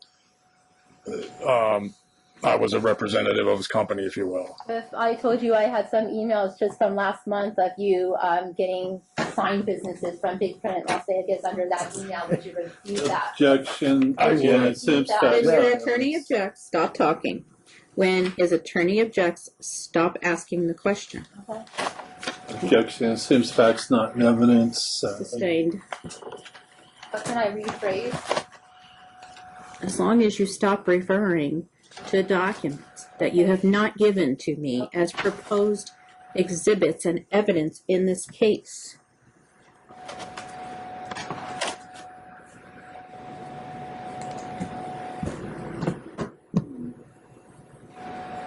In the last month, have you done any business for Big Print Las Vegas, Big Print Las Vegas? No.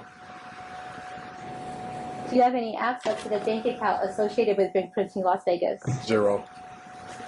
If I told you that the bank account number ended in 0414 and it was with Bank of America, would you? How would I know the bank account number is by?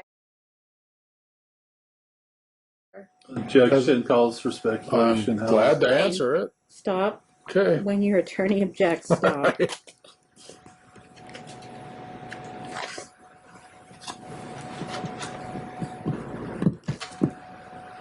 Is there any way that you would have that account number for Big Printing Las Vegas? Yes. Okay, why would you have that? To make a deposit for my brother at Bank of America. Paying him back a loan. Because I needed money at the time. How many transactions has your brother made on credit cards for you? I said earlier 2 or 3, I believe. Not many. He was uncomfortable with it. So I take credit cards now. There's a bank account with Wells Fargo. It ends in 0742.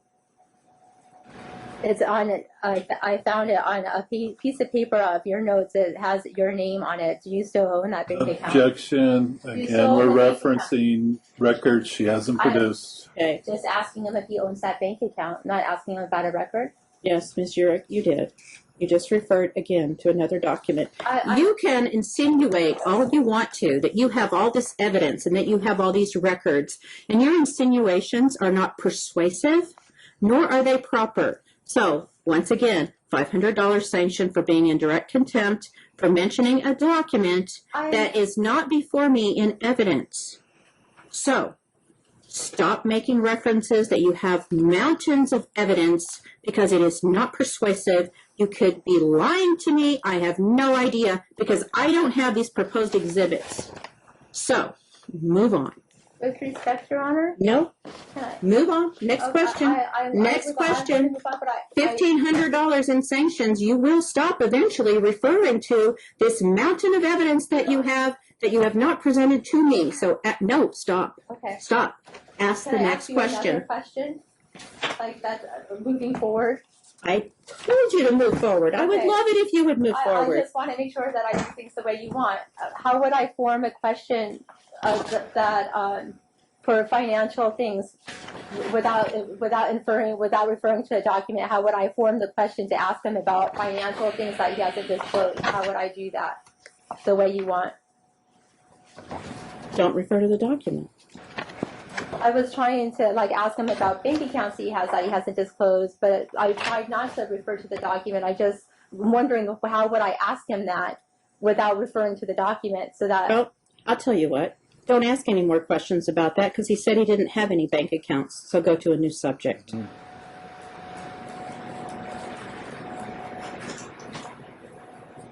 And stop pouting.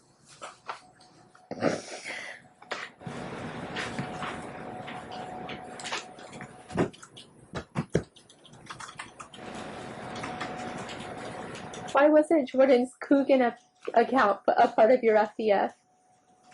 It's not my asset, that's Jordan's. Your FDF is supposed to show all family assets, including mine. You have access to that account. Why wasn't that? I don't have access to that account. You do. Did you not make a new Coogan account No, for Jordan? did not. Still use the one you set up. Did you use the Coogan account for past jobs and therefore? No, never touched it. I can't. You're the trustee.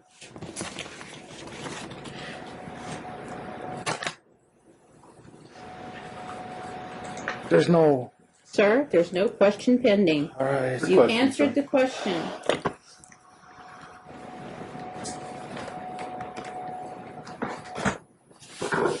Are you hiding any assets? No.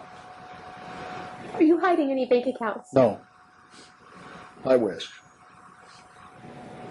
Are you not disclosing all your avenues of income? No, I'm not. I don't know. Sorry, it was a false negative. No, I'm not hiding anything. So you're asserting that you have disclosed all your avenues of income, correct? Yes. Okay. In your FDF, did you attach any invoices at all to show like how much you're making or sorry, let me rephrase.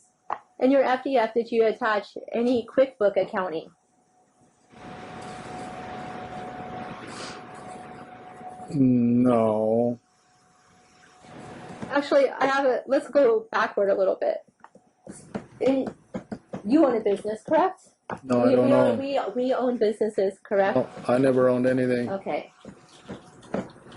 Did I own a business? Yes. Okay, so does that require, actually, I didn't even know I owned a business until. Yeah, you did.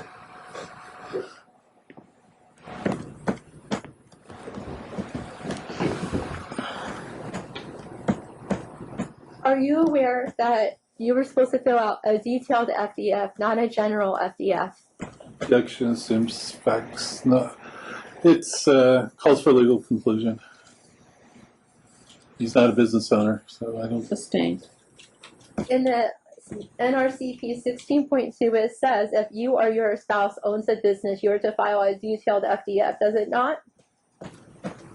Objection. He's not a lawyer.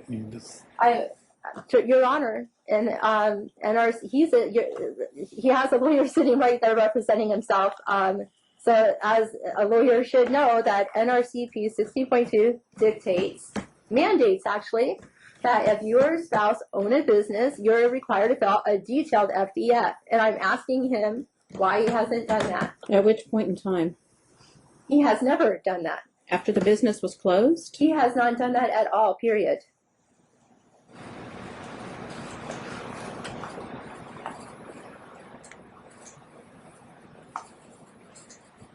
You didn't answer my question. Okay, yes, after the business, when he filed for divorce, the business was open.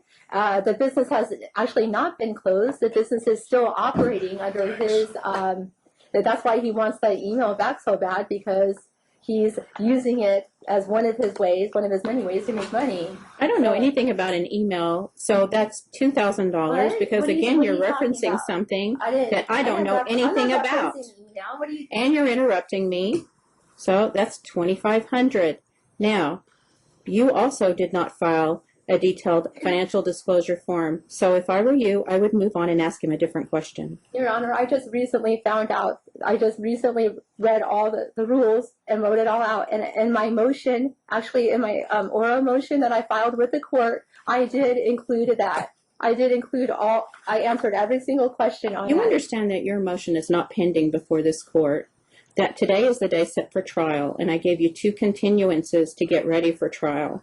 And for whatever reason, you decided to file a motion that would not be heard prior to the time of trial, that has no relevance to the trial, nor did you ask me for an order shortening time to hear your motion prior to the trial. So your continual reference to a motion that is not properly before the court is irrelevant and it's improper.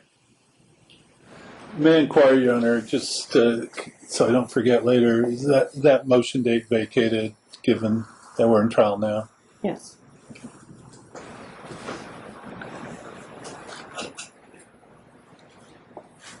Your Honor, with respect, I remember vaguely reading some case law that said that when a pro se litigant is obviously trying to make a request for something and she's not doing it the correct way, that the court is to tell her the procedure of that way. I just Are you did. familiar with that? For quite a long time, for months now, I've been filing motions with this court trying to admit evidence and exhibits, and I haven't been told the correct way to do that. The Self-Help Center downstairs is always available to pro se litigants. If you file a motion that you neglect to serve, it never makes it on my calendar, and I never know that you filed the motion. The only reason that I know you filed the motion of July 12th, just a few days before your trial, is because it made it to my calendar. If you've been continually filing things and not getting scheduling on my calendar or not serving them, I have no idea about that. When I went, And I'm not your lawyer, and I'm not here to give you legal advice. That is just a matter of procedure that I am advising you of. okay, when I went downstairs to file it, they said that they filed it in, electronically and served it. Do you have proof of service? Did you request an order shortening time? Yes, I did request an order shortening time. That was never given to me. I have it right here. Do you want? Can I show it to you? No, because you're asking him questions. It's not the time to do this. Okay. When this is, I have it. I could show you the order shortening time and the date.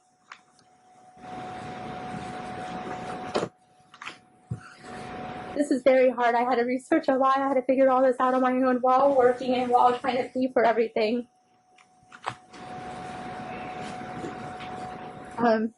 Okay.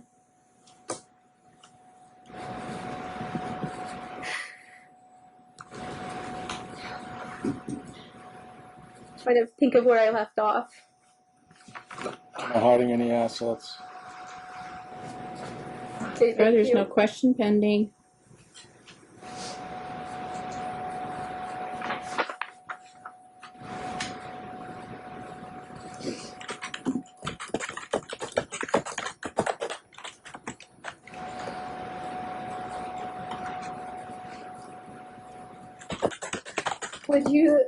Would you agree with me if I said that the businesses that you've owned throughout your assigned career were all family businesses? Would you refute that?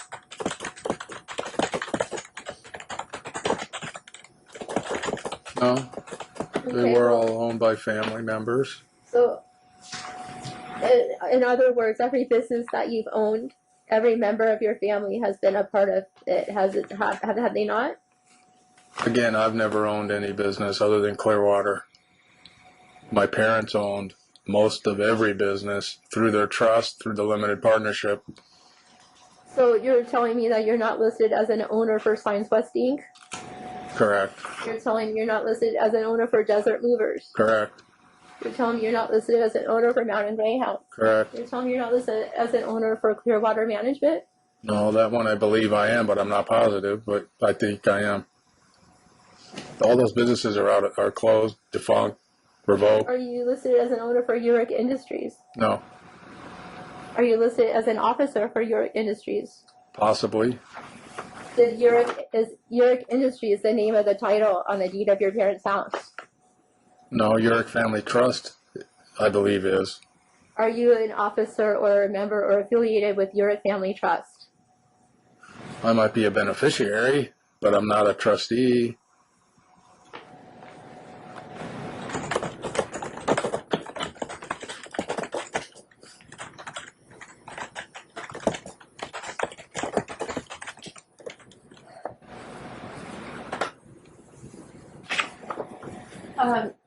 Your Honor, I don't want to refer to a document, so I wanted to ask you your advice. The FDF, he didn't fill out a detailed FDF. According to the NRCP, it mandates that we're supposed to fill those out. How can we have a divorce trial without that kind of financial documents being admitted into evidence? Doesn't the law require that kind of evidence to be admitted? The testimony that I have heard is that he works for his parents' company, and any companies that he may have worked for or that you may have owned, which would have required you to file a detailed financial disclosure form, are defunct. So no. If they're defunct and they're not operating, they're not doing business, they have no assets, they have no income, then no, he doesn't need to list them. Okay, Your Honor, as I filed in every motion so far, I've made the court aware that I have no control at all over this business I supposedly owned, and Mr. Urich is in total control of all financial documents, and I not only don't have access, but have been completely blocked from them, so I am not able to put that in my FDF. He is the owner and on our QuickBooks accounts. He's listed as the owner and the sole person Into with a password. reference to QuickBook accounts that No, have that's not been another produced. $500 for you, Ms. Urich. I'm So not stop. referring to a document. I'm referring to an account You're associated with our referring to business. your QuickBooks account, and he's listed on that. And again, that's not before me. So Your Honor, with stop. Stop. Okay, stop. Stop arguing during the time you're supposed to be asking him questions. Are we up to 3,000?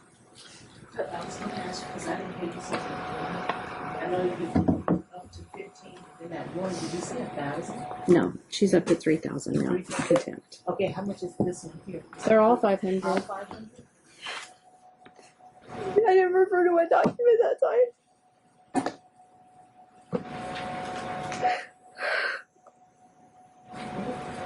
I have no QuickBooks account as a proposed exhibit.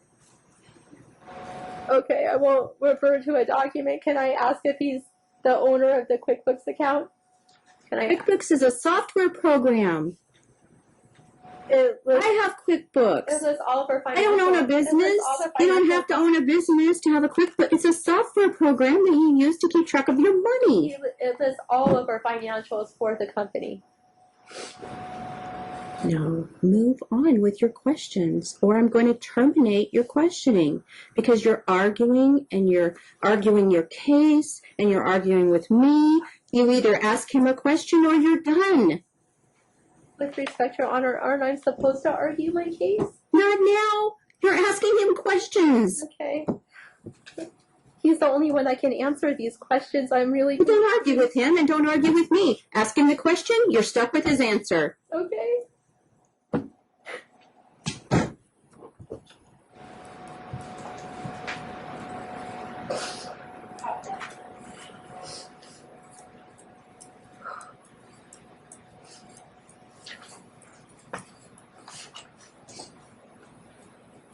I've explained to you at least 6 times that you have an opportunity to put on your case in chief.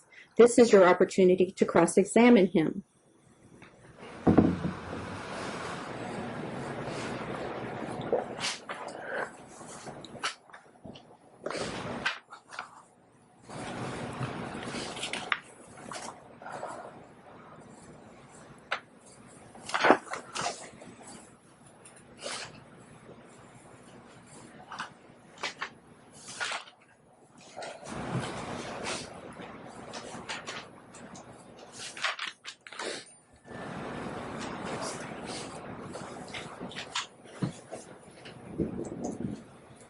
Have you ever transferred money You for between your interrupting bank me, and accounts? the rest are for referring to a document. I've transferred money from our business to your personal account to pay the personal bills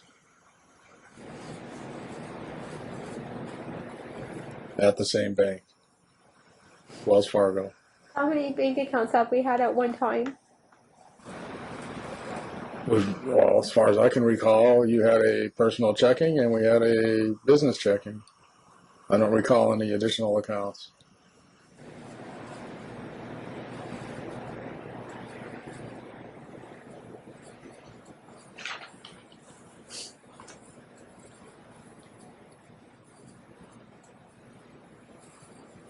When I discipline the kids, what form of discipline do I mainly use? Yelling. So, are you saying that I don't have the kids write sentences about what they did wrong and Yeah. then You do that too, but mostly yelling. so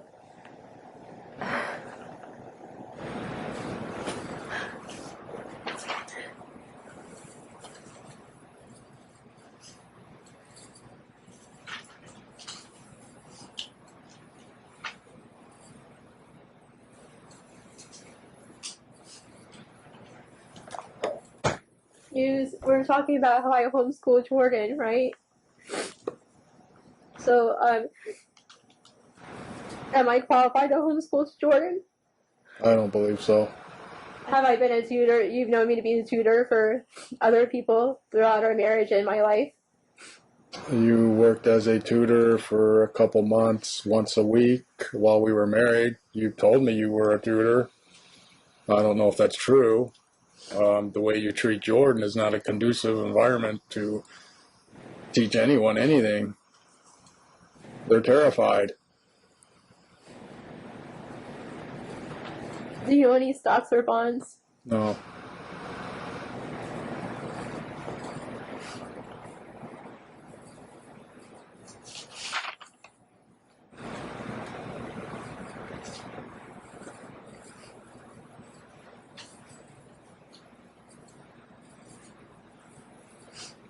Do you have plans on opening a modeling industry business? Not anymore. I did 5-6 years ago.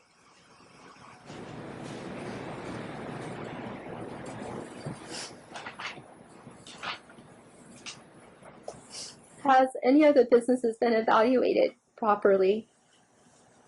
Objection, Beg. Evaluate? Sustained. What? Vague? Vague. So irrelevant that there are no businesses to evaluate. Science West Outdoor is an active business still getting jobs in. Has that been evaluated?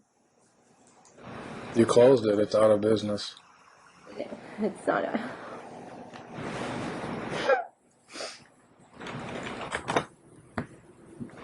I listed the children as witnesses for this trial. Why aren't the children here to be able to say what they want and be able to You're asking me? No, no. I'll answer that question. Your children are not to be put in the middle of your divorce trial, and they were already interviewed by a professional. And you have not asked for permission, nor would I grant it in this case, for your children to testify. They are minor children. They're not permitted to be brought to the courthouse. And if you've researched the rules, as you said you have, then you know that you have to ask for my permission for them to be in here to testify, and I have not granted such permission. No arguing. Move on to your next question.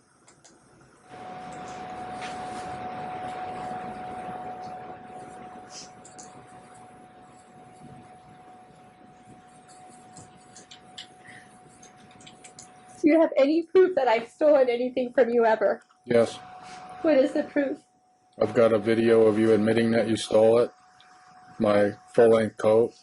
Why isn't that I submitted? witnessed you load the arcade game into the back of a moving truck with some other guy.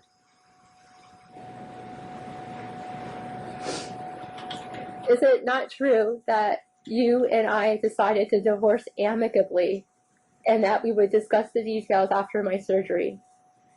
No.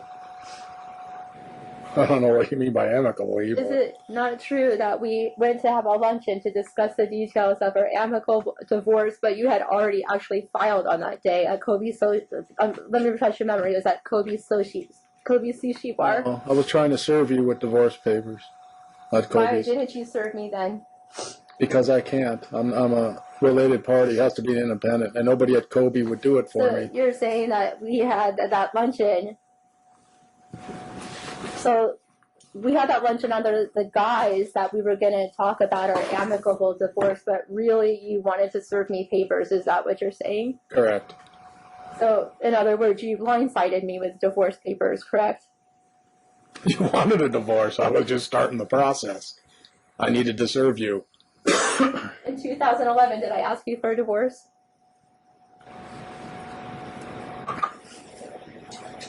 In April of 2011. I guess. I don't really know. God, geez. Yes, I guess. In April of 2011, did you not sign a marital contract with me? Because you. I don't think so. And we're getting into documents I'm that just have not asking been him if he produced. signed a marital contract with me. Right? Do I have that document? I can't ask him if he signed a marital document with a contract. What is the relevance of this? The relevance is we have a contract between each other because he asked me to stay and give him another chance in the marriage in 2011. And what does this alleged contract purport to say? It says a lot of things in it. It says that. And why are you bringing it up? Because I want to acknowledge that the reason why I stayed in the marriage was because I was giving him another chance because of all the things that. So the marital contract, you're supposed to tell me what's in it, and you said a lot of things. Are they personal in nature? No, they're not personal in nature. No, they're not personal in nature. I guess. So what is the nature of this agreement? The nature is, if I gave him another chance in the marriage, that he would give me all of the house belongings, make sure that he took care of me for a certain amount of months and years, and help me get set up with a new with like a new car and a new home. And have you produced this document to opposing counsel? Yes, I've submitted this document several times. Actually, I think I submitted it in almost every motion I put into the court so far. Which isn't evidence. Did you receive this document, Mr. Anderson? If I did, I certainly don't recall it. This was the first I've heard of it. The motions that she filed are very difficult to read. They're just kind of run-ons, and there could be things in there that I don't recall. But this is the first I've heard of any marital contract. Never been raised by your former counsel either, so I don't know anything about a marital contract. All right, Mr. York, do you have a gambling hobby? Sure, I gamble. How often do you gamble? Not very. Usually just during football season. How many casinos do you have an account with for gambling? At this point, I have to object. I don't believe there's been a waste claim pled. I think it's a fishing expedition right now. We're just doing discovery while he's on the stand. And you're going way beyond the scope because you acknowledged when you started your cross-examination that you were limited to the scope of direct examination. And that is correct. And I told you, good job, that is correct. And you've gone way beyond the scope of direct examination. So you are not permitted any more leeway in this fashion. You're not taking his deposition and fishing while he's on the stand. You are to cross-examine him on the items that his counsel asked about. Your Honor, I'm trying to build my case and note his character. You understand what I just said? No, I'm not. I don't understand what you just said. It's beyond the scope. Beyond the scope. Next question. Is him gambling isn't anything? Doesn't that affect how he would parent our children and how he would allocate my daughter's resources with her funds?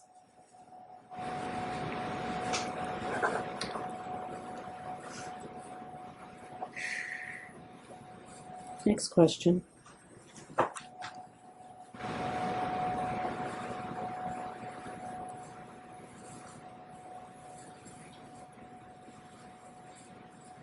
Isn't it true that our marriage suffered a lot of problems due to your divorce?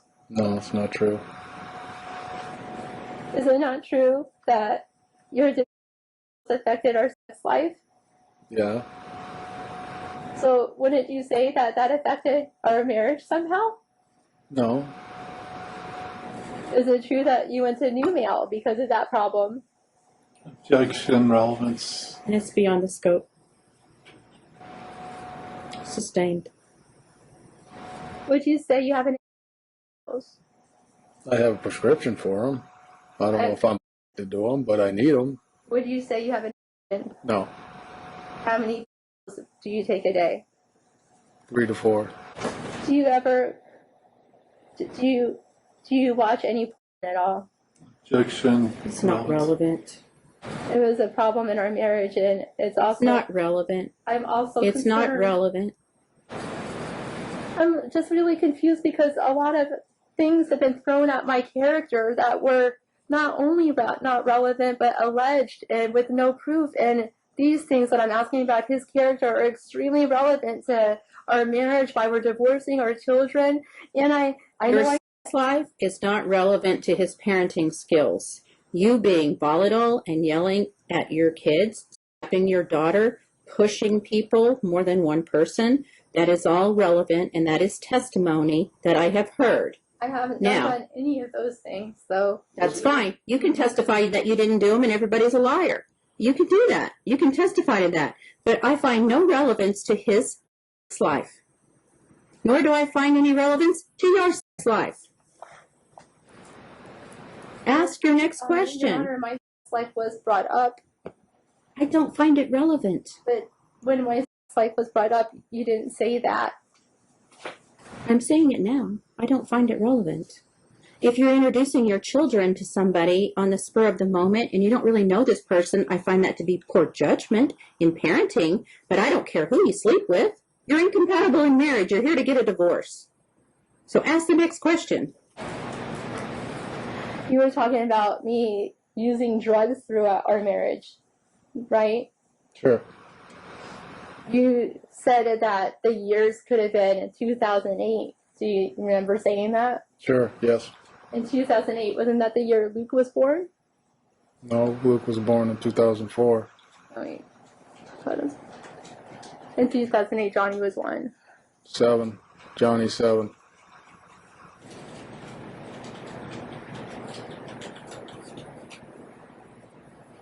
Where did I get these drugs from that you're alleging that I used?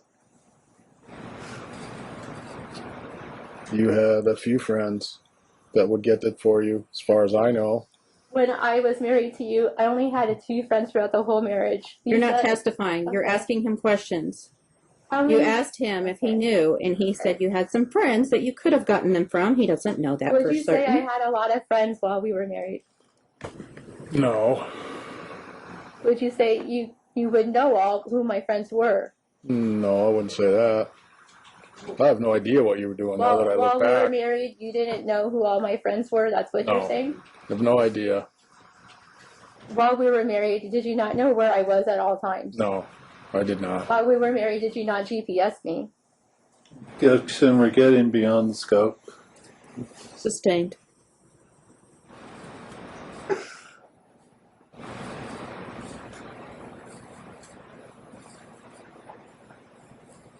Is this trial only about things that I've done wrong? And allegedly? You need to keep asking him questions on cross-examination. Because I'm asking questions that point to his character, and I'm not allowed to get answers. But when my character was looked at, it wasn't the same response. I've already explained to you. If it's relevant to parenting skills, I will listen to it. But if you're just going on a fishing expedition and throwing anything that you can out there, it isn't relevant. It has to be relevant to one of the factors that determine best interests of the children. And if it's tied to one of those relevant factors that determines best interests of the children, then you can ask it. If it does not, move on. Your Honor, I'm sorry. I was not trying to go on a fishing expedition at all. Well, you are. Very direct questions that are specific. That has nothing to do with his parenting and has nothing to do to the division of assets and liabilities. So move on and ask another question. You said that I was living or dating a man named David Cooper, correct? Yes. Now, why would you bring that up when I have just said, I don't really care? About his testimony. He I don't testified care to about this. your dating. I just care about you introducing children to your insignificant others that you don't put a label on. That's all I care about. I don't care who you date. So don't ask him about who you're dating. I don't care.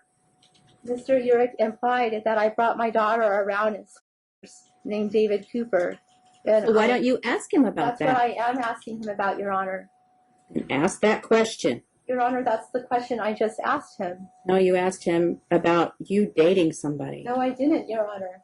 With respect. That is just what you said. Your Honor, what I said. You said nothing about your daughter. I was So ask the question about your daughter.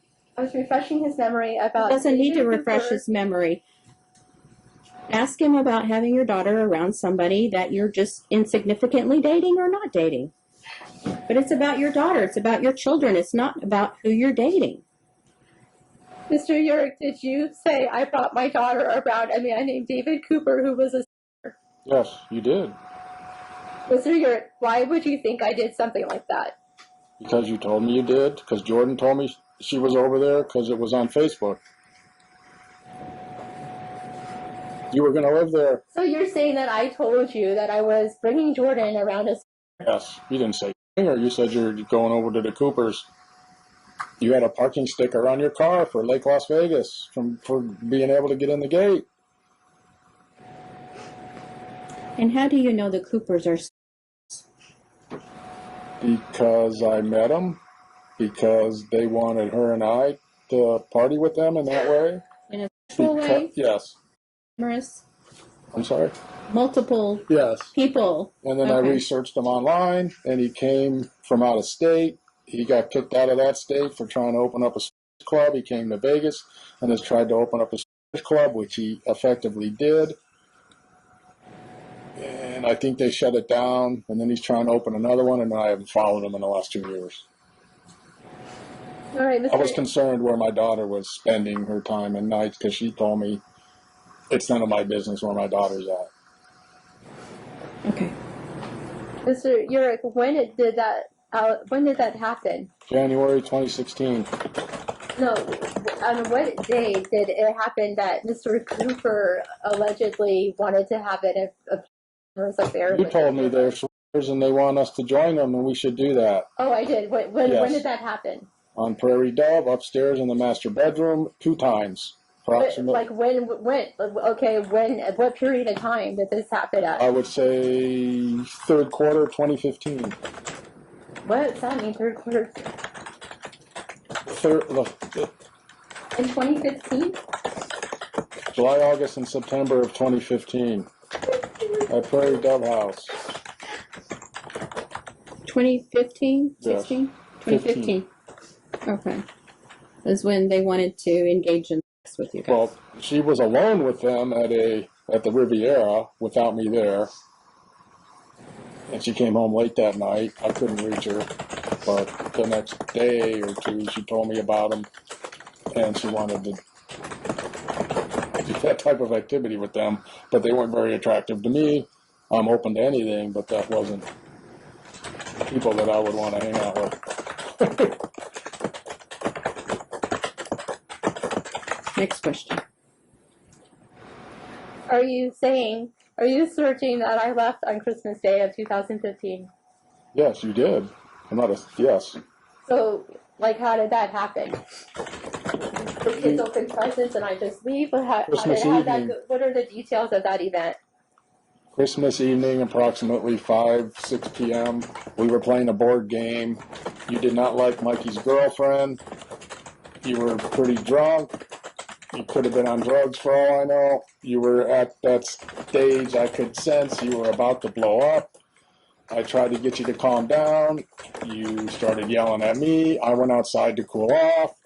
And the next thing I know, you and her are yelling at each other. And you want them to leave your house. You berated me that I didn't stand up for you. It went outside.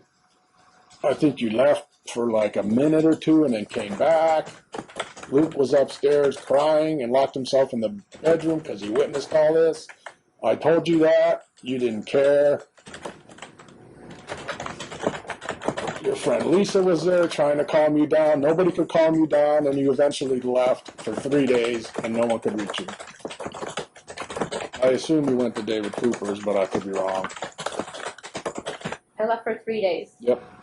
You came back And to then I get the came back? tickets. You came back to get tickets to Motley Crue that I was surprising you with on your birthday. So Today's December 27th. did I come back and move back in? No, you came back and Oh, I took the never did tickets that. and went to the concert with someone else, one of your girlfriends. I never lived at the house again after that day. Yes, you did.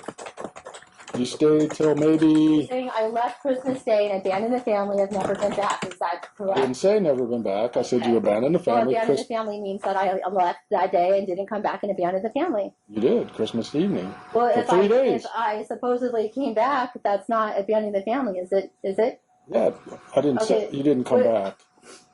So are you telling the court that I actually didn't leave the house then? No, you left the house Christmas evening for 3 days. No one could reach you. You then came back and went to the concert with your girlfriend.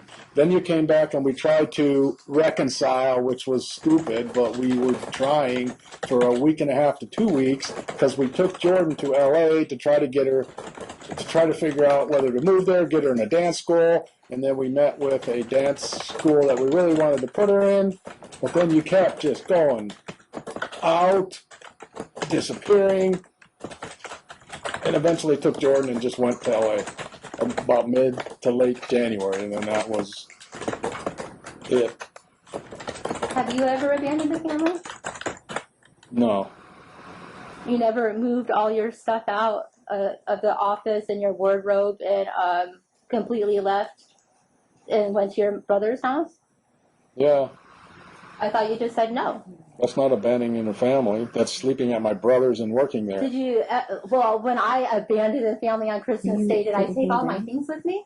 No, but you disappeared. No one could reach you, and the kids were terrified. Oh, worried. okay. So when you took all of your things with you, your whole wardrobe, all your clothes, and all your office equipment, and all the computers, and all the documents, and everything, and left, and said that you're moving to Mars, that doesn't count as abandoning the family. Objection misstates this testimony. Seems facts not in evidence. Okay, I'll rephrase. Okay.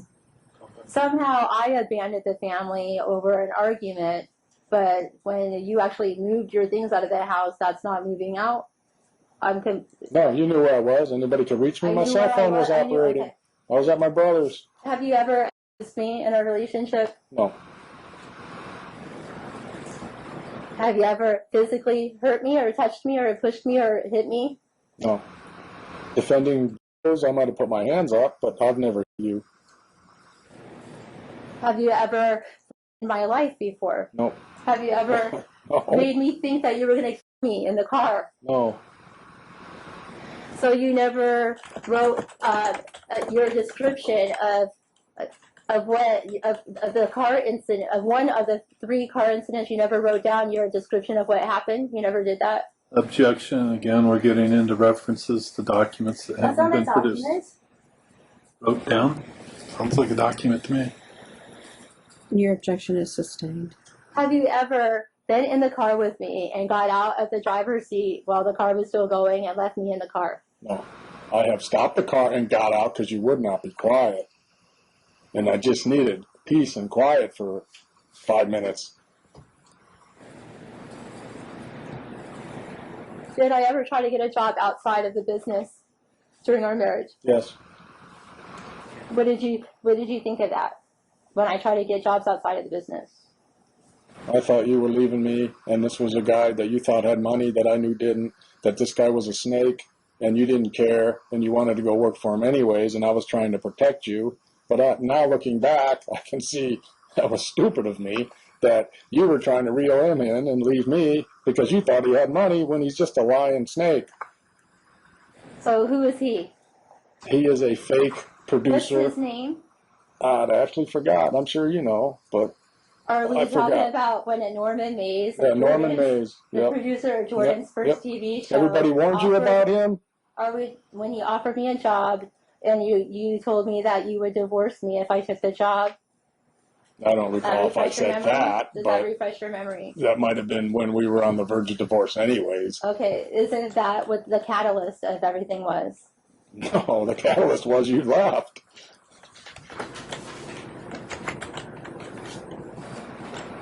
Did you not tell me that if I worked for Norman Mays that you would leave and divorce me? Objection. Again, we're getting beyond the scope.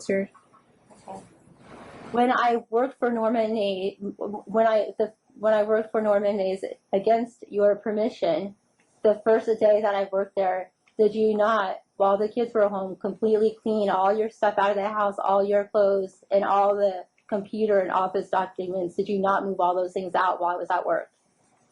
I might have went, I don't remember exactly. I might have left and took my stuff and my computers and went to Mark's, and I told the kids I'm going to stay at Mark's for a while.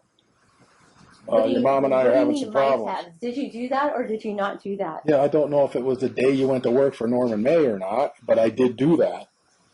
And did you not tell the kids that mommy liked someone else more and didn't want to have a family anymore and that she was hurting your feelings? I don't recall ever saying something like that. And then did you not leave them completely alone by themselves after you moved out while I was at work? No. So who were the kids with when you moved out? They were in school. No. Yes, I picked up Luke from school at 3 and Johnny. Well, while I was at work and you had completely moved all your things out and you told the kids it was because mommy liked someone else more, did you not leave them alone crying after that? Again, I don't remember. I picked them up from school. I didn't move all my things out. I took some clothes and my work stuff. And I left you in the house with the kids so I could get away and stay with my brother.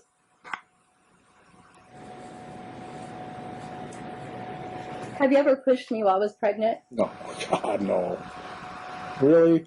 Have you ever, when your mother and I had conflict multiple times for controlling nature in our marriage, have you ever sided with me? Objection beyond the scope. Sustained. Do you think that your mother had an impact on our marriage? Objection beyond the scope. I'll allow it since she testified. But again, A positive impact, sure.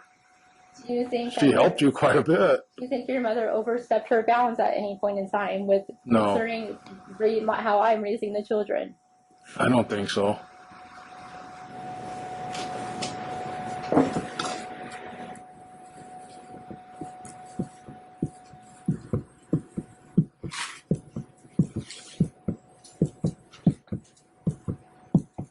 Did you ever tell Jordan that she doesn't have a career, that she's just living through her mother's dreams?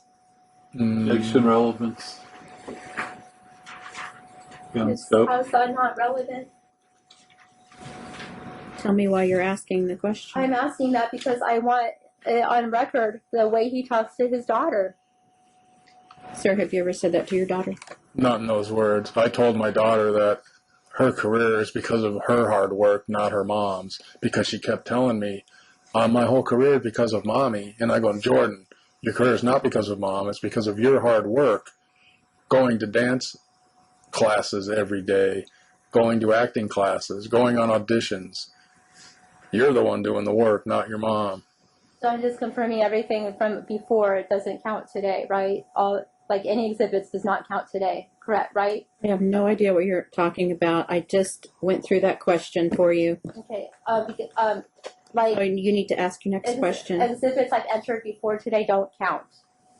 That's correct, right?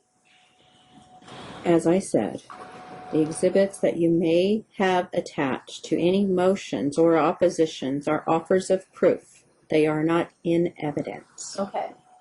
Have you ever told Jordan that the reason why mom isn't allowed to come over right now is because she manipulates men, uses drugs, and is a bad role model, and that she won't understand until she's older, and you're trying to protect her from me?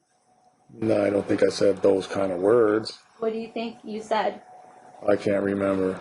I mean, I was dealing with a scared little girl a year ago, terrified of her dad. I don't know what I might have said to ease the pain and get her out of the state she was in. During our supposed separation, did I not have Jordan stay with you for spring break and a few weeks in the summer against her wishes?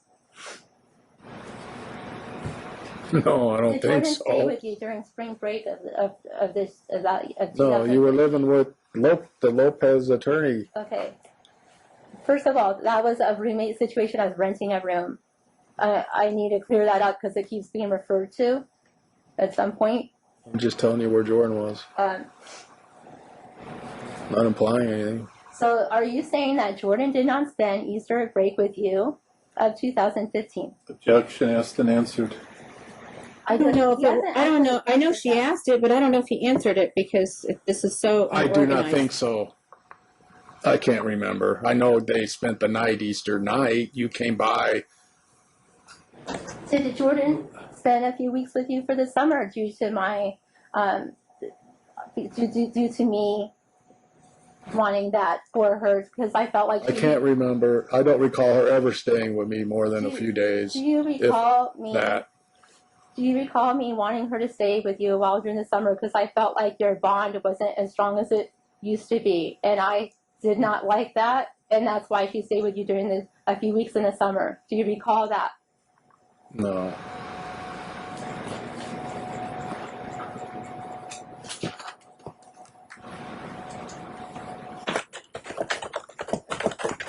Do you have any evidence of this lifestyle where I supposedly party all the time? That's Facebook. You told me. Showed me a picture of my... Okay, stop. You either ask the question and stop talking, or you talk and talk and talk, and then you wait for her to finish talking and you answer the question. Yes, ma'am. But you can't talk at the same time. I've already told you that. So go ahead and ask your question, and then when you're done, stop talking and let him answer.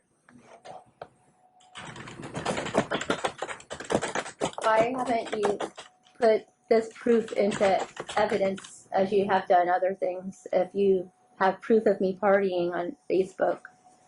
Well, we did submit your Lennon bond. Not sure what the purpose of that Facebook site is, other than a collection of serial boyfriends, or Johns, if you will.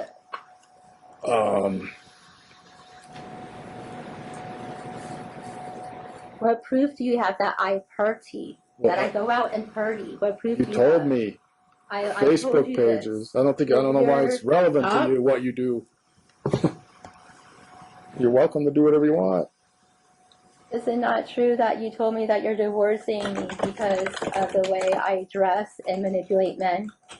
I mean, is that? Oh, you left Is it me. not true that you, Hang on. sorry, Let him answer the question. I didn't ask it right. I meant to say, is it not true the reason why you didn't want to be amicable with me when I was wondering why you changed your mind? I'm trying to refresh your memory. Remember when I tried to have a meeting with you about why you changed your mind about being amicable? Do you remember what your answer was? No, I don't recall you ever trying to have a meeting with me. I tried to have meetings with you, but you either backed out or didn't show up. You don't recall telling me that you didn't want to be amicable solely because of how you thought I dressed and manipulated men? No, I never said that. Don't recall that. Have you ever told your daughter those things? I might have told her Mommy doesn't dress appropriately when you're with her sometimes, that women don't need to dress that way when they're around children. Have you ever had a sexual relationship with my friend Lisa? No. Objection relevance. My sexual relationship was on trial. The judge told you our lives is irrelevant. Answer questions. Isn't it not true that I did graphic designs during our marriage and that I had a career as a graphic designer? That I wasn't just a homemaker? Sure, yes. Okay. So would it not be true? Would you argue with the fact that after our separation, you cut me off from that ability to do that? No, that's not true. You closed the account and I still offered to pay you for designs, but you wouldn't do them.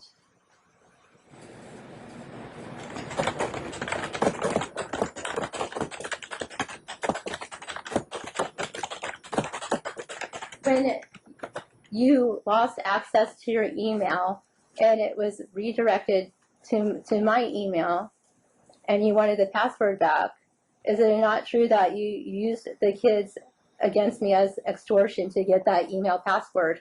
You were ignoring my texts. You sent me a yawn emoji like this when I asked if you'd please return it. and you sent LOL. I was extremely upset because that was my source of income for me and the children. Could you please And I repeat did that? ask, since you like to communicate through the kids and not with me directly, yes, I asked the kids to ask you to return our email so that I can get sales leads. That's how I got leads. So you're affirming that you got sales leads from Science West Outdoor Inc. No, I got sales leads from an email account which is tied to a Google phone number which is tied to my website. The account that I'm referring to is Science West Outdoor, Mr. Urick. Yes. I don't want to confuse you. Okay. Okay, so Yes, I got leads. are you not saying that you're upset that you couldn't get leads from that business anymore? Yes, I am saying that. I was upset. Okay, well, you stated over and over again that business no longer exists. So how can leads be coming in from that business, Mr. Urick? Because it's an email account that all my clients were using to communicate with me. And you just mentioned it's also a phone number attached to a website where you get leads for this business, is Yes. it not? My brother built a website, and it's his website, and it generates leads. The phone number that was on that website that people call and say, I want to buy a sign, was associated with the email account you hijacked. So since you I also... didn't hijack it, Well, then return it. Your Honor. He's talking to me and accusing me of things. What do I do when that happens?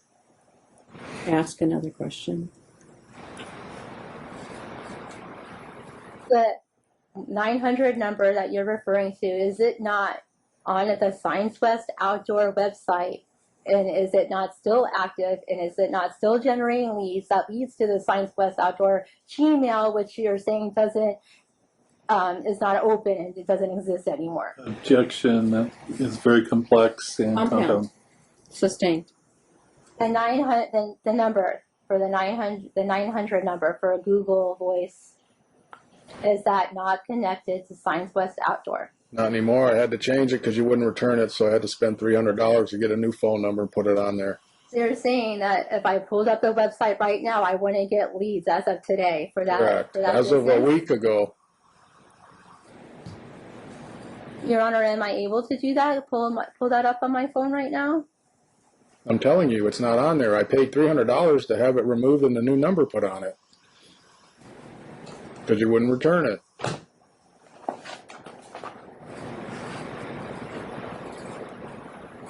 Is it not true that you gave me permission to take Jordan to LA so you could try to have me arrested for felony? Jeez, no. I gave you permission to take her to LA because you're good at photo shoots. And Jordan wanted you to be there for her photo shoot for new headshots for her acting. So when we were going on our way to LA and you rescinded your permission, did you not threaten to call an Amber Alert on me? But if I may have, because you stole my hard drive and told me you're not giving it back. And the audition was canceled, so you had no reason to go there. While I was in LA, did you not tell me if I was not home by 7 o'clock that you would issue an Amber Alert? I just answered that, yes. Did you say you would alert, if I wasn't home by 7, you'd issue an Amber Alert when it wasn't even possible for me to be for that? Yes, I have no idea what you're capable of doing. So yes, I probably said that. Well, if I you have didn't no do it. idea, if you have no idea of what I'm capable of doing, why would you allow me to take Jordan to California for days? Because she begged me. And I know the kids want their mom at times, and it's an extremely difficult balance I'm going through for a year, trying to balance your bad behavior and terrible influence on them and their need for the love of a mother. So you're saying that you allowed this because she begged you? That's Yes. the kind of parent you are? If all they have to do is beg you and you'll do what they want? No. It's usually no. I did not want you to go on the set of Walk the Prank. That's another issue I'm glad you brought up. Did you not tell the people that Jordan's working with that I am that I do not have custody of her and I have no rights to her and that I'm not allowed on set? Did you block me from seeing her on set? No, Objection, never would have done. Never would have Okay, done that. have you blocked me from seeing Jordan on set? Mm-hmm. Oh, you haven't done that? No, never.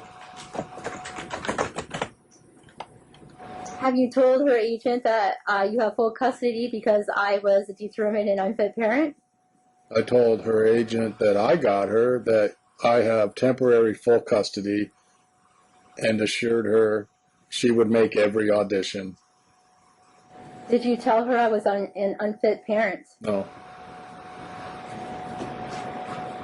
It's 5 o'clock. We're going to break for today. You can step down, Mr. Urich. How many more witnesses do you have, Mr. Anderson? I get arrested as soon as I redirect Mr. York. Okay. And how many witnesses have you listed properly? I don't know what the proper procedure even is, so I guess I don't know if I've done it correct or not. I tried to enlist witnesses, but I tried to enlist my exhibits, and that wasn't the right procedure. So probably You can't call your children as witnesses. what? You can't call your children as witnesses. They're of mature ages. Well, who else did you list? Mr. Urich admitted on stand that they're mature beyond their years. Who else did you list? I listed the everyone that I had interviewed for BirdQuest. I wanted to have some dance moms come by and talk about my character, and a couple people from the pageant thing that Jordan was in one year. I wanted to have people that I know John works for testify. Your Honor, I have to tell the court we have not seen any list of any of those people. Well, I'm looking at her list of proposed witnesses. She lists her children, which is there one who's an adult? Yes. He's 20. Michael is 20. Yeah, I'm not sure she listed him though. Yes, I did. Yeah. I Okay. can't stop you from calling him as a witness because he's an adult, but I recommend that you don't. Why is that? Why would you think a child would want to be in the middle of his parents' divorce? Well, the thing is that a lot of false allegations Have you thought about the emotional impact it would have upon a child to be put in the middle of his parents' divorce? Are you thinking about yourself or are you thinking about the child? Because I haven't seen one child in here testify that didn't start bawling on the stand and couldn't even talk when his mom was asking him questions. And he was 19 years old. And I let him go. About a 20-year-old adult. So, okay, so you want a 20-year-old to cry on the stand? Because you don't care about his feelings? You do what you have to do, ma'am. If he starts crying, he's leaving. Employers, not listed, no names. Employees, no names. Family members and friends. She has listed 8 of them. That's in her pretrial memo. Your Honor, I will stop from calling duplicative witnesses because I don't want to hear 5 witnesses on the same issue. But you have one more day because plaintiff is resting. He's just going to redirect on a couple of questions. And you have the rest of the time. And then plaintiff will again have time to ask any follow-up questions from rebuttal witnesses. But you have the majority of the time on the next date. Your Honor, Would you like me to give you that date? yes, ma'am. November 9th? Or, let's see. What day of the week would that be? Hold on, I'm looking at a couple of them.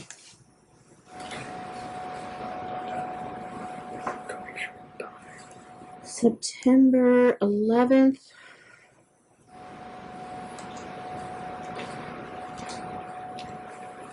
In the morning, from 9 to noon. Do you know what day of the week that is, ma'am? Monday. Okay. I think we'd prefer the earlier.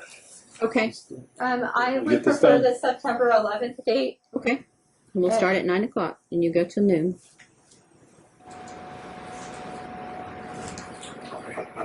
And so, Your Honor, what am I expected to do for that date? Put on your case. What would be the? I don't want to mess up again. So, what would be the procedure for me for that day? Call your witnesses. And would I be able to submit exhibits on that day? No. You haven't presented me with any exhibits. How am I able to submit exhibits? You're not.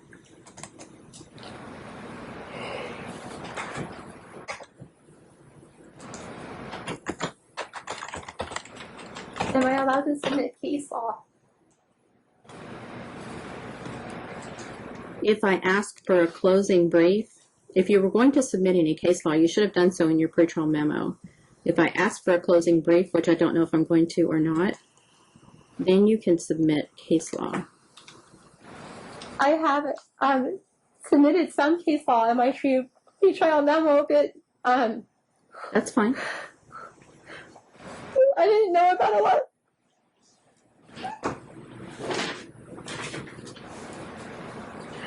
I've been spending a lot of time researching, a lot of hours in studying and writing things down, and I found out that my rights have been violated and that there's case law supporting what I'm saying, and I believe I have the right to say that. What case law supporting my violated rights? And just you did vacate that office, not the thing. It's a motion hearing, though. It's an hour, isn't it? Is that what you just, I heard him asking? Yeah. I just Yeah. want to make sure. Yeah. I have NRS code, case law, and Supreme Court constitutional amendments that have been violated against me. You can raise that in your closing argument. I feel that it's imperative that is the sooner that it's raised, the better. I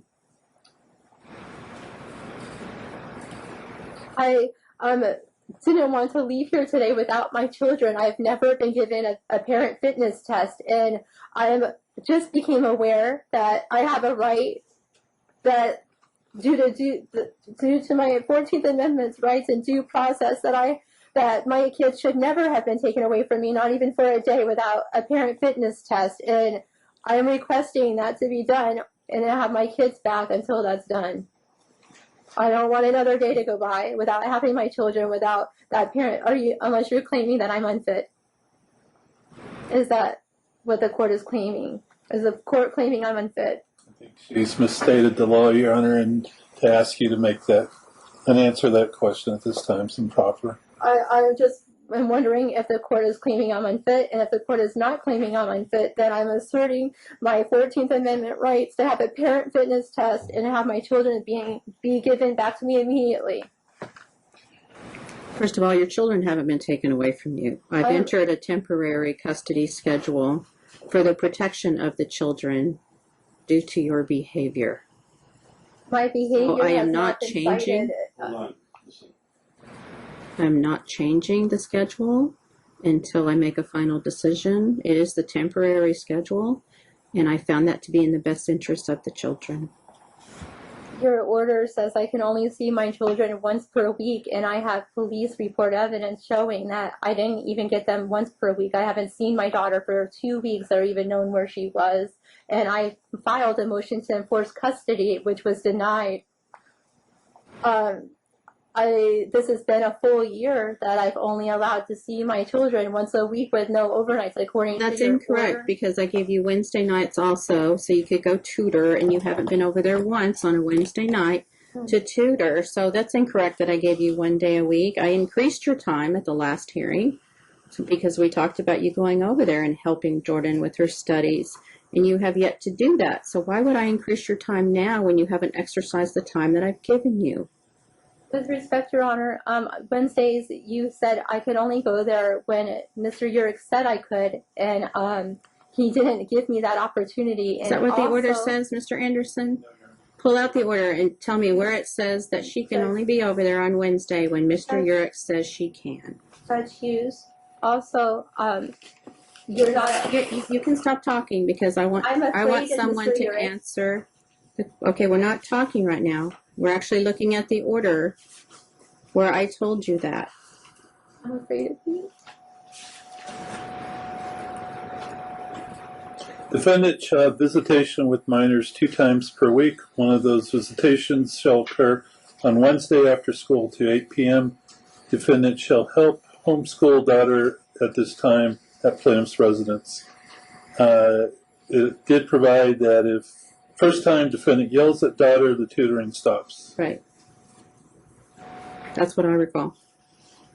And you were sent a pretrial memo on May the 15th, 2017, and that clearly stated that you are to identify your exhibits and your witnesses, and that you are to provide me with a set of exhibits and not to file them.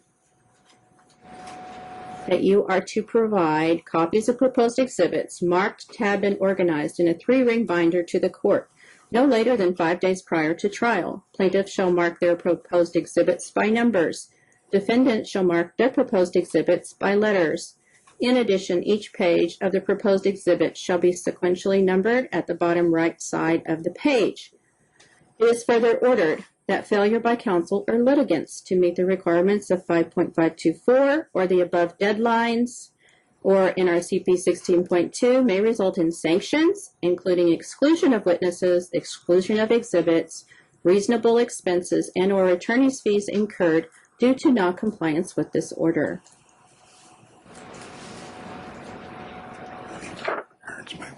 Your Honor, It's going to work.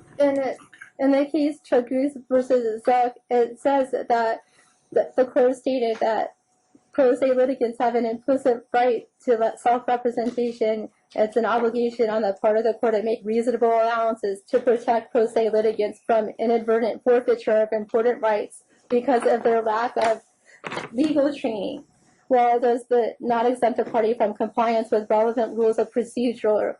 It should not be impaired by a harsh application of technical rules. Trial courts have been directed to read pro se papers liberally and to allow amendment of pro se complaints fairly freely. The court's duty is even broader in the case of a pro se defendant who finds herself in court against her will, with little time to learn the intricacies of civil procedure. I did my best to enter the exhibits in every way that I could. You have my list of witnesses.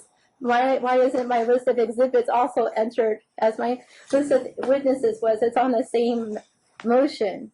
Because you didn't provide them to me or to opposing counsel. You don't have them here today for us to even look at. And you were required to do it only 5 days before trial. And I gave you 2 continuances of the trial date to get your case ready. I've given you more than leeway. More than that. And we're off the record. Good day to you. I will see you next time. I wanted to tell you the problem, why I couldn't do that. Okay, well, this is the end. And I know that the judge gave him another date to come back. And I couldn't find anything else. So I have a feeling she just bagged it and just said forget it. But she did file an appeal. And let me read to you what this says on the appeal. This is an appeal from a decree of divorce, 8th Judicial District Court, Family Court Division, Clark County, Rena G. Hughes, Judge. On September 10th, 2018, we entered an order directing the appellant to file and serve a fast-track statement by October 22nd. We cautioned that failure to file the fast-track statement by the deadline could result in the dismissal of this appeal.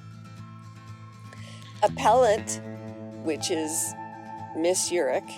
Urick, appellant did not file the fast-track statement or otherwise communicate with this court.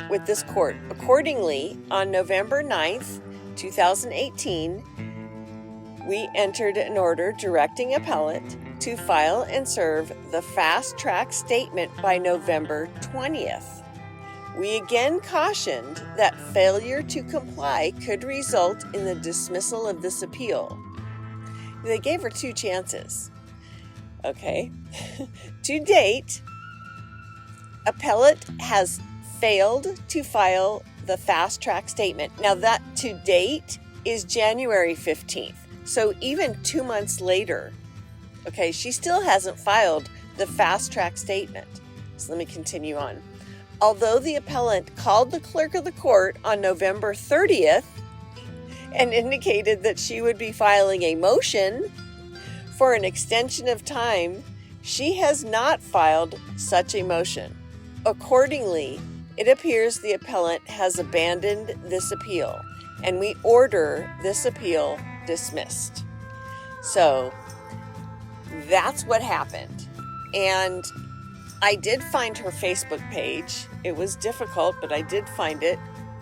And she, I believe, lost custody of all of the kids. She probably had time to spend with the daughter and getting her to and from her appointments in California, but she did not have custody of the kids. At least looking through her Facebook page, you could tell that she didn't have custody. So anyway, Dad, I guess, got probably full custody. Oh, and I did see something about an order to show cause for child support. So she's not paying child support. She hadn't paid child support. She just said, forget it, I'm not doing any of it. She just gave up. So anyway, I just thought I'd let you know that that's what happened.